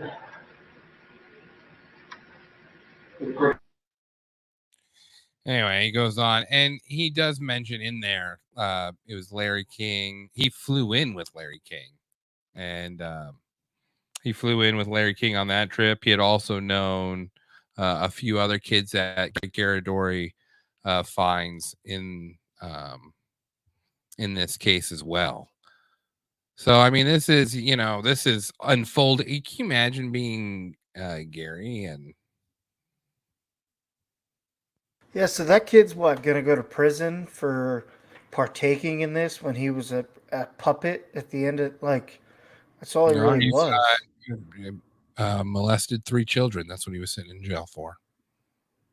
But I mean, he didn't do it on his, you know what I mean? He did it. It was him or them in a sense, you know, which doesn't make it right. But well, I mean, so there's interesting. You know, it's interesting because you have to understand the perspective of these kids. If they're starting at 6, 5 years old, and this is what they see, and this is what they're rewarded for. You know, they get money, they get to fly around and meet rich people. You know, they just, you know, and this is part of it. You know, they have to do this part too, and you know, and then like it's like almost like there's, you know, they get exposed to more and more sick fucks. You know, and they get flown out to Hollywood, and you know, some sick director goes, "I wonder." You know, I kudos to Gary Caradori for, you know, being able to keep composure and ask questions, you know, that right. You know, like I don't think I could do it. I don't think I could do that. You know, and then and that's not it. I mean, he meets Troy Boner, who also there's video files of this, and I'll, you know, put the link in the show notes. And then there's Alicia's testimony. I mean, you can find these on YouTube, and you know, it's interesting. You know, just to say on the side, it's interesting. John DeCamp mentioned this in an interview. He said when he released this book, he was expecting to get sued, and no one sued him. The only lawsuit that came was when he sued North Carolina for saying that his book was based on lies, and won that lawsuit. North Carolina just sued him out of like the blue, or does he go into detail about North Carolina? Well, North Carolina, he sues them because book had been released, and they happened to have Bob Wadman, the former chief of police of Omaha, working there as a chief of police, and they exploded it as saying the book was nonsense, and so they reported it as nonsense. And it's interesting because he was hoping for a lawsuit, because when you get a lawsuit, what does that open you up to? Discovery. Discovery. So no one sued John DeCamp. He put it out there. He was like, "Come get it, come get it." He's throwing names everywhere, and you can get the book. I highly encourage you to buy it. Got the PDF, but there's pictures and documents and all of these things that show the correspondence between, you know, King and Boys Town, and, you know, just all of this stuff that's going on, showing that there's these connections. And this is all the whole reason this is getting compiled is so that it can go before a grand jury, and they can go, "Hey, we've got this evidence," you know. And now, you know, it's starting to fall on the chief of police. He's being mentioned at these parties. And so John DeCamp, when he's approached by Lawrence Schmidt, the senator, he's like, who do I go to when he doesn't say who. He's like, but when someone powerful's in, you know, dealing with some corruption, who do I go to talk to about it? And John DeCamp goes, yeah, you know, you go to the person that obviously has a way more authority over him, and you know, like above his rank, you know, out of his jurisdiction, you know, whatever it is, he can't be in the same jurisdiction. And so Schmidt goes, well, I'll talk to the head of the FBI of that region, which is O'Hara, or, you know, some Irish fuck's name. And so he goes, but I want you, John DeCamp, to come with me as my personal lawyer to this meeting. And John DeCamp goes, yeah, I'll go, but I want you to talk to him first without me there. So he goes in there, they talk for like an hour, and then John comes in, and they go, we think there might be some impropriety going on with your chief of police here in Omaha. And the FBI guy goes, if you feel like there is anything dishonorable about Chief O'Hara of the police department here in Omaha, consider it as a straight affront to the FBI. Now, why don't you gentlemen sit down and tell me what your names are, your full names are, your date of birth. Like, gave them. He said at that moment he knew he had made a mistake at going to the regional office in Omaha, which is interesting because FBI didn't want, and then they actively They couldn't want any part in it because they were deep into it, protecting and middling too. I mean, you could tell right off of that where they both knew, oh, we fucked up. We shouldn't have went in here. We should have probably went higher. Yes, yeah, but I can't find like any documentation. Now they do talk about like some impropriety among some of the officers in the FBI, like guy peeing into another cop's mouth. And then like when investigated it was waived and said, he accidentally peed into the guy's mouth. Like word for word. How do you accidentally? Oh, hey, sorry. Oh man, John. Yeah. John, I told you, quit laying by the urinals. I told you. Like, and like keeping gay porn magazine, a lot of gay stuff going on here. And so there's, and they claim that they were using it for evidence, and the investigator was like getting in the in the scene to get into it. It's just weird, but like other officers that like got shipped out of that department claimed like, hey, there's some creepy fucks. Anyway, Alicia Hall, she talks about getting shipped all over 36 times. Starting at like 11, and then participating when she got her first period, requested, so like sought out after, someone requested that. Yeah, like hey, we want this and this, and a girl went, yeah. So just really like, and it becomes more and more apparent that Larry King is is he a headmaster in this whole thing, or is he just a piece? He's sort of like, is he the Omaha Mecca, I guess, distributor. He's the distributor, and he's got a bunch of like different little clients where he picks kids up from. That's what it feels like. It's like a collection, like, hey, I need to collect prostitutes for these parties, because he's known for throwing parties. That election, or that video where he's singing the national anthem, they talk about how huge the party was he hosted after that, like a huge party.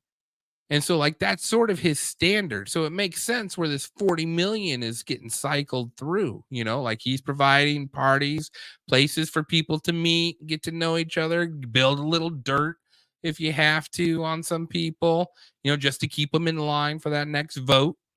And, and so on and so forth. And it seems like he's sort of like the Midwest, Republican, that's his job. It feels like the pre-Epstein, where like, it wasn't just Republicans, but, it was definitely, since he was involved with that party, all of those people that were into that from that party knew Larry King and went to Larry King parties.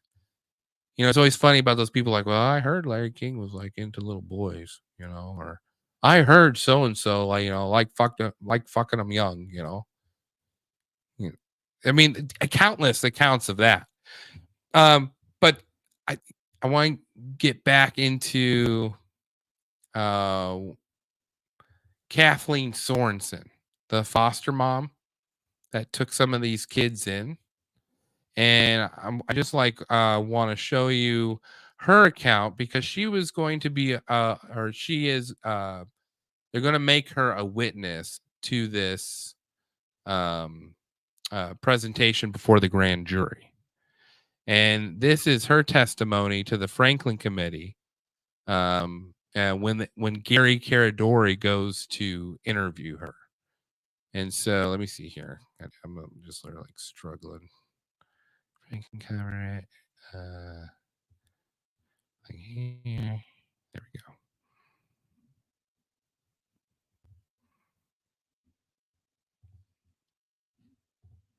All right, so right here, this is her account of what she saw. There we go. So talking about all of these children that's been through her foster care. She said these children from a very young age, and I'm talking about children who came out of birth homes. The family they were born to worship the devil. That's all I can share. And I don't pretend to be an expert. All I can tell you, now this is, think about these people. These are not like, these Blair, Nebraska, corn-fed, roast potatoes. All I can tell you is what the children have told me. My husband and I say, we know things we probably shouldn't know. So she goes into some of the accounts of what she ran into here on, let's see here, page 248. All right. So the first story is about two little boys who were 7 and 9 when they told about sexual abuse at one point. We talked about good and bad touching, and we felt like we had gotten to the bottom of it. Then later that afternoon, the little one began to cry. When we couldn't get an answer from him, the older brother said he is probably crying because he was in the room when they killed his friend. That was the first one we knew about. And as they described that, they talked about that particular victim being brought into a room, hands and arms tied, mouth taped, and how there had been X's marked on his body, on his vital organs. That was bad enough. Within a few weeks, we learned that it was not the adults who had killed the child. It was this oldest boy who was talking.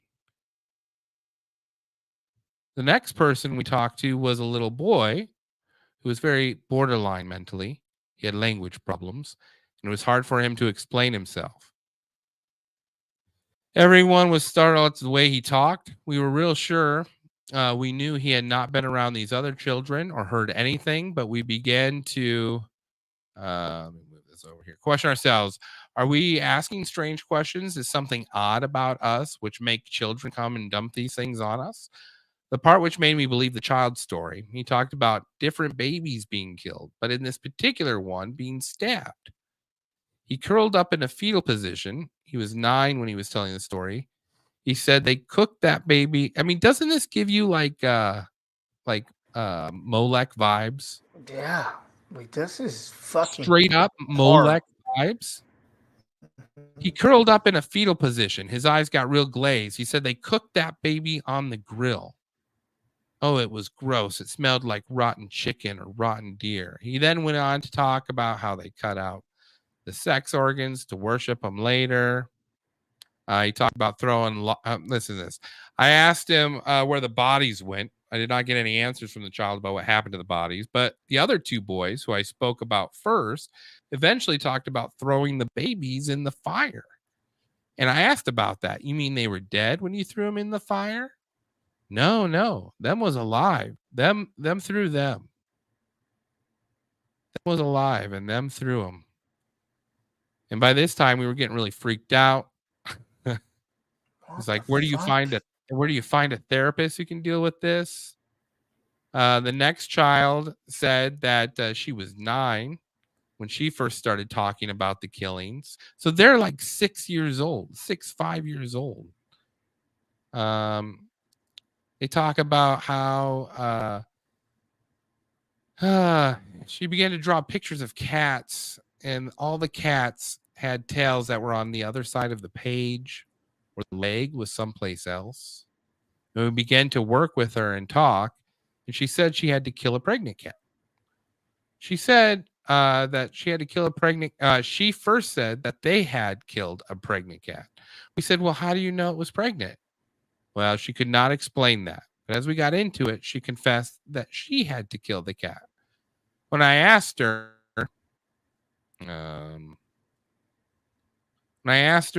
her description was, with a knife, I just put it in her bottom and twisted. Now, you tell me, how does a kid know that? And then it just goes on to they had it live kids. And I mean, it's nonstop. This is what the Franklin Committee is discovering.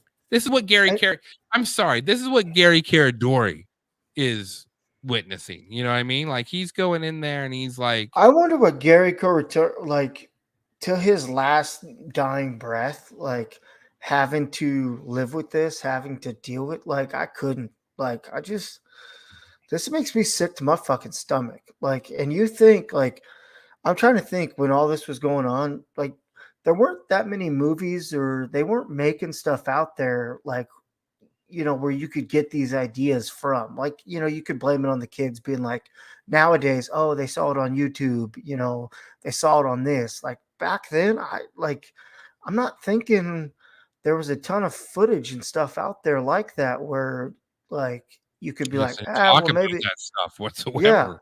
Yeah, exactly. Well, and it was, you know, during the without whole seeing it. Yeah. And that wasn't that during the whole satanic panic movement too. Like, I mean, I was just born while we were. What are we? We're in '89 now, so I have no idea. And you know, it's not just this. There's tons of evidence. I mean, there's tons, absolutely tons of evidence. So, trial's coming up. The date for the trial is July 23rd, 1990. All of this evidence has been compiled, and Gary Caradori is got, you know, like I said, over 270 pieces of individual witness testimony. There's several kids on tape saying Larry King and these other high-end officials. This is all all documented, being documented as a process of information is being found out from child services, in this report from Julie Waters in Boys Town, in this account from Officer Carmian.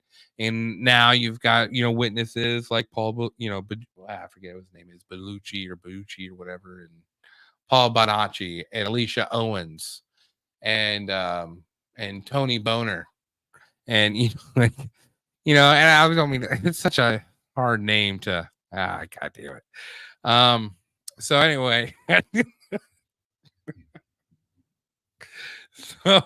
so God damn it. So I went almost this whole. So anyway, all this evidence comes compiled, and court's coming up. Gary's got it all put in now. He's going to go to Chicago with his boy to go to the All-Stars game, and then after that, they're going to hit the courts. And as he's in Chicago with his boy, he calls a member of the Franklin Committee, and he tells them he has found a piece of evidence that will blow the whole fucking thing open. And if you remember, all of these rapes, all of these parties are being recorded, and all that information is being stowed. And the belief is that, do you remember Rusty Nelson, the photographer that disappeared? It disappeared to Chicago. Ooh. Gary Caradori had met up with Rusty Nelson. Now, this part is speculative. We don't know that for sure. That is the belief. What we do know is that Gary Caradori called the Franklin Committee and said he had something that was going to blow the whole thing open that they were not going to be able to refute. To me, that sounds like photographic evidence, videotapes, negatives. All of that stuff was stored, because Rusty Nelson developed that film on his own, so he kept all the negatives to those parties. So that's, and it could be, like I said, that little part is speculative, but we do know he went there to Chicago. On his way back home, now he had his own pilot's license. On his way back home, the plane blows up and he dies with his son.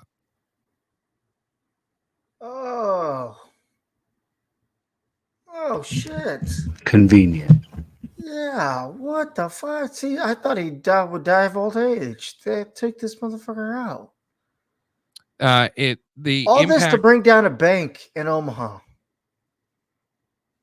The impact of the crash implicates that the plane broke apart midair. They don't know how it broke apart midair. And after thorough investigation by the FBI, it was decided inconclusive. because the FBI and If CIA. you know did anything it. about plane failures, like they study that shit nonstop. Like they want to know why a plane fails, so it doesn't happen. You know, but this I don't know what happened here. Also, his briefcase was missing from plane wreckage. So, Of course, it was. So now, with all these witnesses and without their lead investigator, the Franklin Committee goes to court on July 23rd, 1990, 12 days after the sudden death of Gary Caradori. The Douglas County grand jury, as reported by the Omaha World Herald, trumpeted, grand jury says abuse stories were a carefully crafted hoax. What the fuck?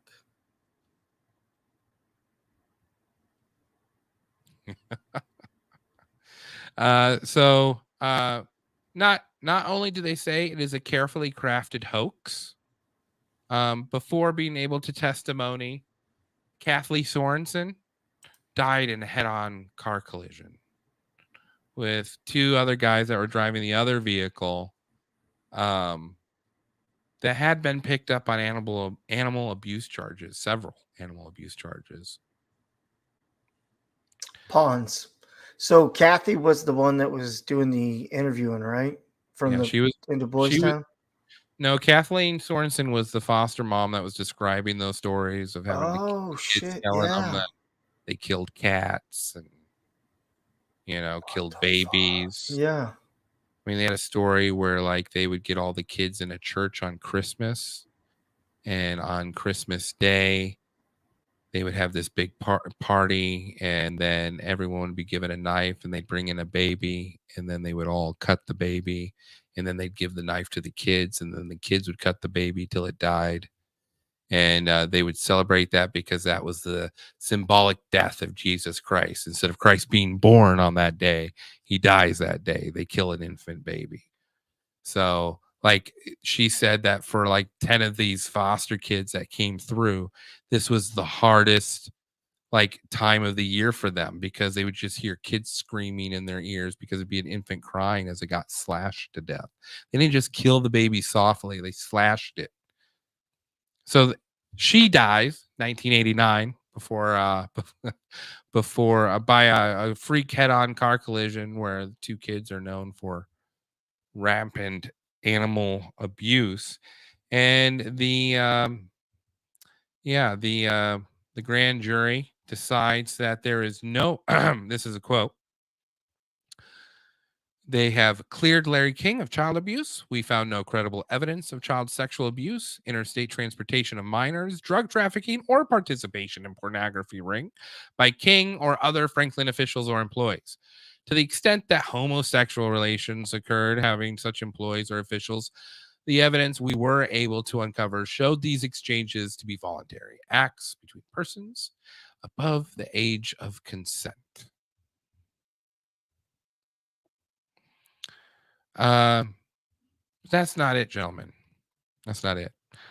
They then charge Alicia Owens and Paul Bonacci for perjury and sentence Alicia Owens to 25 years in prison for false testimony, Paul Bonacci to 13. The other two witnesses that were going to appear to that case recant their testimony. Are they still alive? We'll get to that here in a minute. Oh, okay. I'm just giving you I can't believe that this all just ties into. We started with a terrible school shooting, and now we're into some fucking not turning stomach. Ugh. Wow, my God.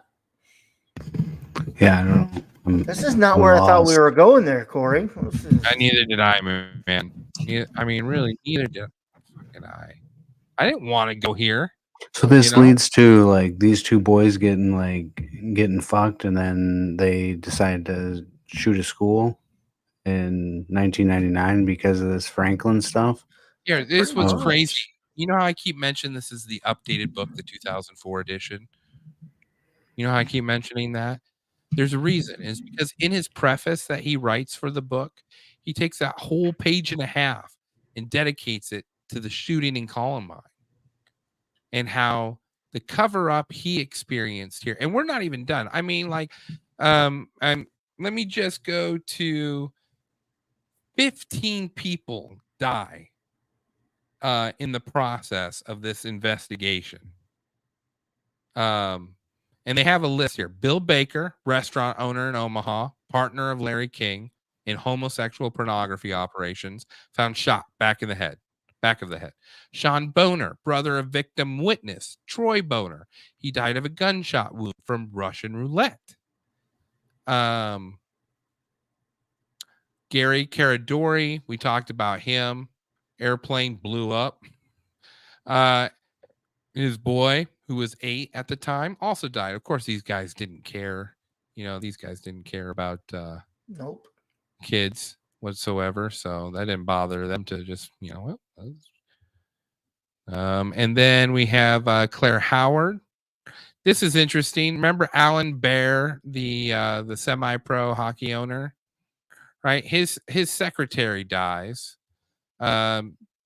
She supposedly arranged Bear's pedophile trysts. She died in her sleep in 91. Mike Lewis was a former caregiver for victim witness Loretta Smith. Remember the girl in the insane asylum? He died of a severe diabetic reaction at age 32. This guy died from a gunshot, ruled as a suicide. Joe Malek. Aaron Owen, who was the brother of Alicia Owens, who got sentenced to 25 years in prison, was found hanged in his cell in Lincoln, Nebraska, hours before one of her sister's court appearances. Of course, these are all coincidences. Charlie Rogers, homosexual partner of Larry King, said he feared for his life, has had his head blown off with a shotgun, was ruled a suicide. Dan Ryan was strangled, suffocated in the car. He was an associate of Larry King. Bill Skolaski, you guys mentioned him. He had a heart attack. Kathleen Sorensen, foster parent for Nellie and Kimberly, after they fled from Larry King's relatives. The car crash we talked about. Curtis Tucker, he jumped out of a window or fell, depending on which Putin you ask. Harmon Tucker, the school superintendent in Nebraska and Iowa. His death had signs of satanic ritual murder. He was found dead in Georgia near the plantation where Harold Anderson and Nebraska, Iowa FBI Chief Nicholas O'Hara used for hunting. And you remember old Bob Wadman? He's now a professor of criminal justice in Ogden, Utah.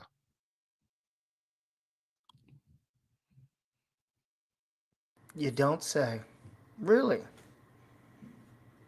And that's the that's the Franklin cover-up. So, what the fuck? Larry King, what? He's alive? What street does he travel? I tell you what, that is a hard name. You know what's interesting? That's a hard name to Google. It's just a hard name to Google. Like, I think he's dead. I'm pretty sure he's dead, but like, I'm not positive, because it's not like, hey, Larry King, that guy, it's like, it's almost like it's going to be scrubbed. Yeah. I mean, it's almost like it's sort of buried, scrubbed. Yep, scrubbed. Even on DuckDuckGo, I couldn't find anything. But Larry King could be a very, Lawrence King is a very popular name too. But you would think Lawrence King Sr., went to prison for bank fraud. I mean, he did go to prison for bank. He did get 15 years in prison. So, the justice system worked. It worked. What prison did he go to? Can you check the records of? I'm sure I could, but it's like, what am I going to do? Go talk to him? Good riddance. Yeah, fuck. Yeah, good riddance. Yeah, exactly. Yep. So I mean, it's pretty.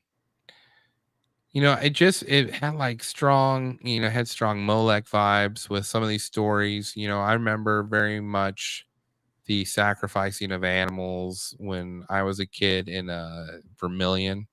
at the college there's a little Satanist cult there, and they would, they'd have warnings like, hey, maybe good weekend to keep pets inside if you got little dogs, That's why, because they would take these animals and then sacrifice them, and it's interesting too that they used little children. I mean, think about that. You're being celebrated for doing grotesque things. So then, you think that's okay. That's a good thing. It's horrible manipulation. And this happened in 93. And I mean, in a sense, it has done quite some good, because look at, he mentioned in his book, when this was hushed, and now it's sung from the rafters of political offices, and it's sung from the rafters of the media, like anyone who participates in child porn is just disgusting. And but then I would love to have seen his reaction to Epstein Island being exposed, but I would love to have talked to him about how they felt about the cover-up. Because man, doesn't that have similar vibes? All those documents are sealed. Yeah. It's almost like the modern day of that. I mean, it's dang. It's like it's a rinse and repeat, like, oh, hey, we dusted this off in the early 90s or whatever this terrible thing. Now let's throw it back, let's do it again. Ugh. Just whoever gets in power gets to, to do it. Yeah. It's hey, what were you a fan of? Oh, well, the Franklin cover-up, the bank in Omaha. Yeah, I liked how that turned out. Let's do that again. Jesus. They were doing what? That sounds great. Yeah. I mean, that's just and they said there was several people that would record that shit in Hollywood, and then they'd show it at these Satan parties, and like it's. Too bad Alex Jones never talked on this. That'd be interesting. Well, this has got to be, yeah. I mean, I reached out to John DeCamp's daughter, and she has a law firm in Omaha, helping civil injustice. So I say, I was like, hey, the phone call. I wish I would have recorded it. I'd been like. I was a little nervous, because I sort of like this John DeCamp guy, even though there's some real interesting history with the CIA that I'm curious about. But nonetheless, I mean, he sounds like a goddamn hero in this case, what he did. And so, I want to get his daughter's perspective on how she felt about her dad, especially since she's a lawyer. And so I called the office, secretary answered. I'm like, yeah, I was wondering if I could talk to Tara DeCamp. And they're like, oh, yeah, she's in. May I ask who's calling? I'm like, oh, this is Corey with Phantom Facts. And they're like, can I ask the reason of the call? I'm like, well, I wanted to talk to her about John DeCamp, about, the work he did and, her experience living with that. And he's like, okay, well, she's actually busy right now. Oh, shit. Can we call you back at this number? I was like, yeah, that's fine. And I never got called back. So, dang. I know. So you call back and you're like, hey, it's been a couple days. Well, and he went on to cover Columbine and these other high risk situations. And I was curious if maybe there was some bitterness, because obviously they were kids and, it's not the most safe situation to be in, especially when you're going after people who hunt kids, you know, it's rough. It's a rough job. I wonder if she's ever spoke on it publicly. I would, I sent her an email today. I don't want to push it, but yeah, we don't need people knocking on your door. Well, I'm just sorry, it's interesting, it's, this guy put a lot of work into it. And then, his link to Columbine, which is interesting. A lot of the, I don't know if it's just placement, but there's definitely pedophilia going on in Littleton. Definitely some abuse that John DeCamp believes has happened to Eric Harris and what's his name? Tyler. What's his name? Tyler Dillenbold or something like that. Yeah, something. Yeah. But he believes there was some sexual abuse going on by position of power. And we do know that there was, you know, a known pedophile in the school system at that time. And we know that the principal and Bill Clinton had a weird relation. And we know that all of those forms that John DeCamp had got seized, just like it did, you know, when he brought up this Franklin cover-up. Let me look it up, May. I was just looking about there was the, what do they call it out there in Colorado, the pedo patrol out in Jefferson County. Oh, yep. Yeah, the ones that go out and find the guys that are talking to kids. Yeah, those are awkward to watch. I mean, kudos to them, but like, you have to have an amazing amount of self-control. Yeah. But they don't call the cops, right? I don't think so. No, I think they do more of like a put you on blast kind of thing.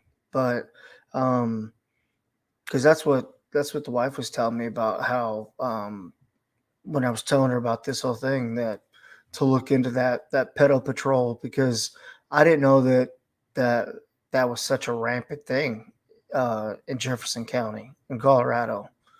When you brought it up the other day, I was like, oh shit, I did not know that. So yeah. Well, that's the Franklin cover-up. I know Clemens had to leave there.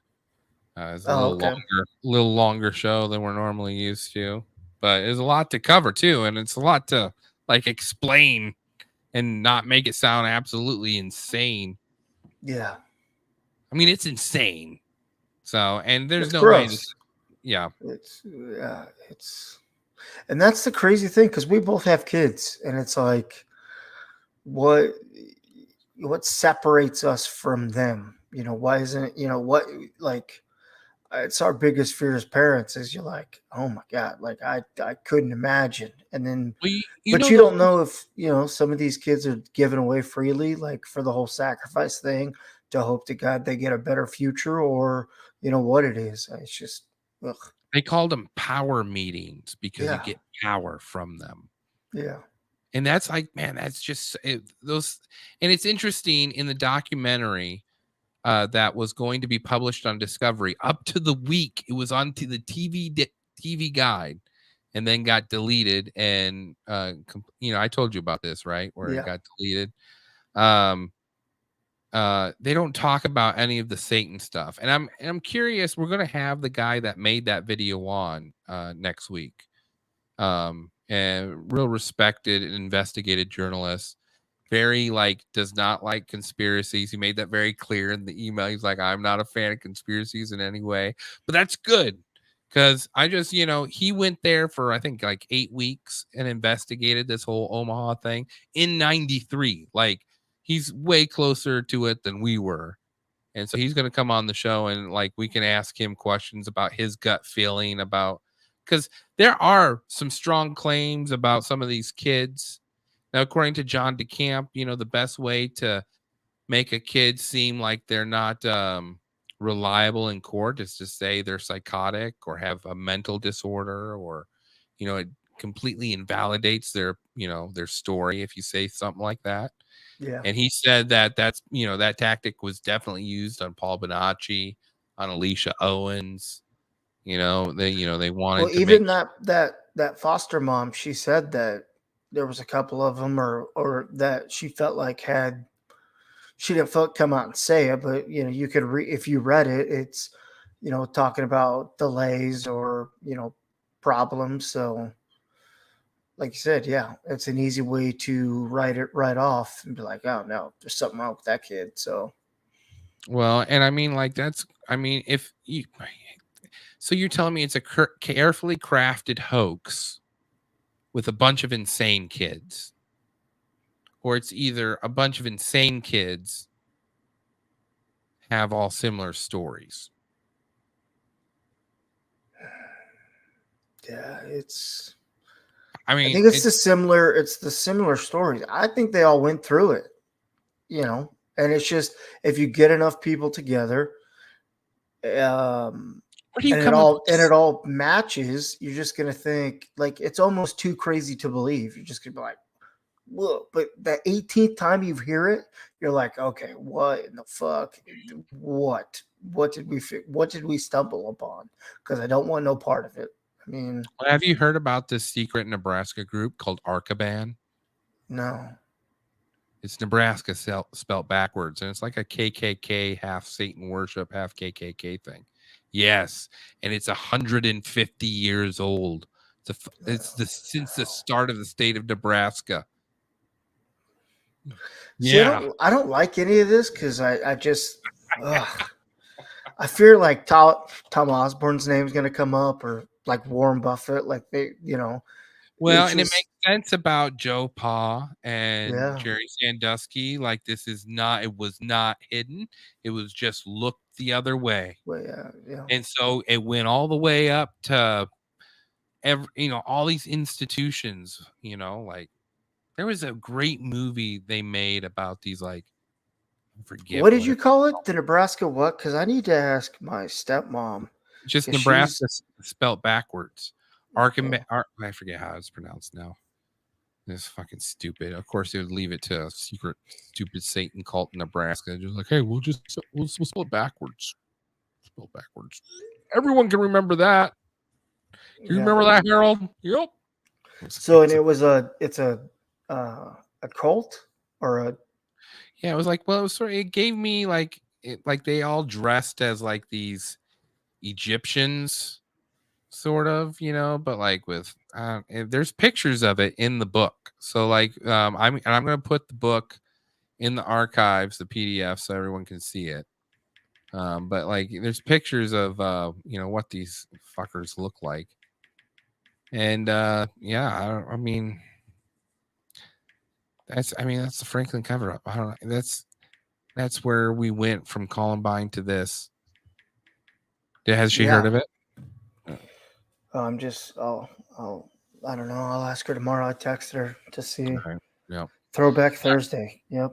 Arkansas, Nebraska. So next week. So we know there's something at Columbine, I feel like. So next week we're going to interview Tim Tate, 9:00 on Sunday. Oh, okay. So, and I'm going to share the link so you can watch the video as he made it and edited it. So you can, any questions you want, you can ask him. Sounds like a very pleasant gentleman. We'll have to be on our best behavior. Yeah, for sure. Okay. All right. Oh, yeah. Sorry for the downer. I figured this was better as an evening show. Oh, for sure. A Sunday morning show. Yeah, you're so right. I'm glad we chose to do this at fucking nighttime. Well, until next Sunday, 9:00. Thanks for tuning in. This is the emergency broadcast system. This is not a test. Repeat, this is not a test. This is our following step. If exposed, remove the phone.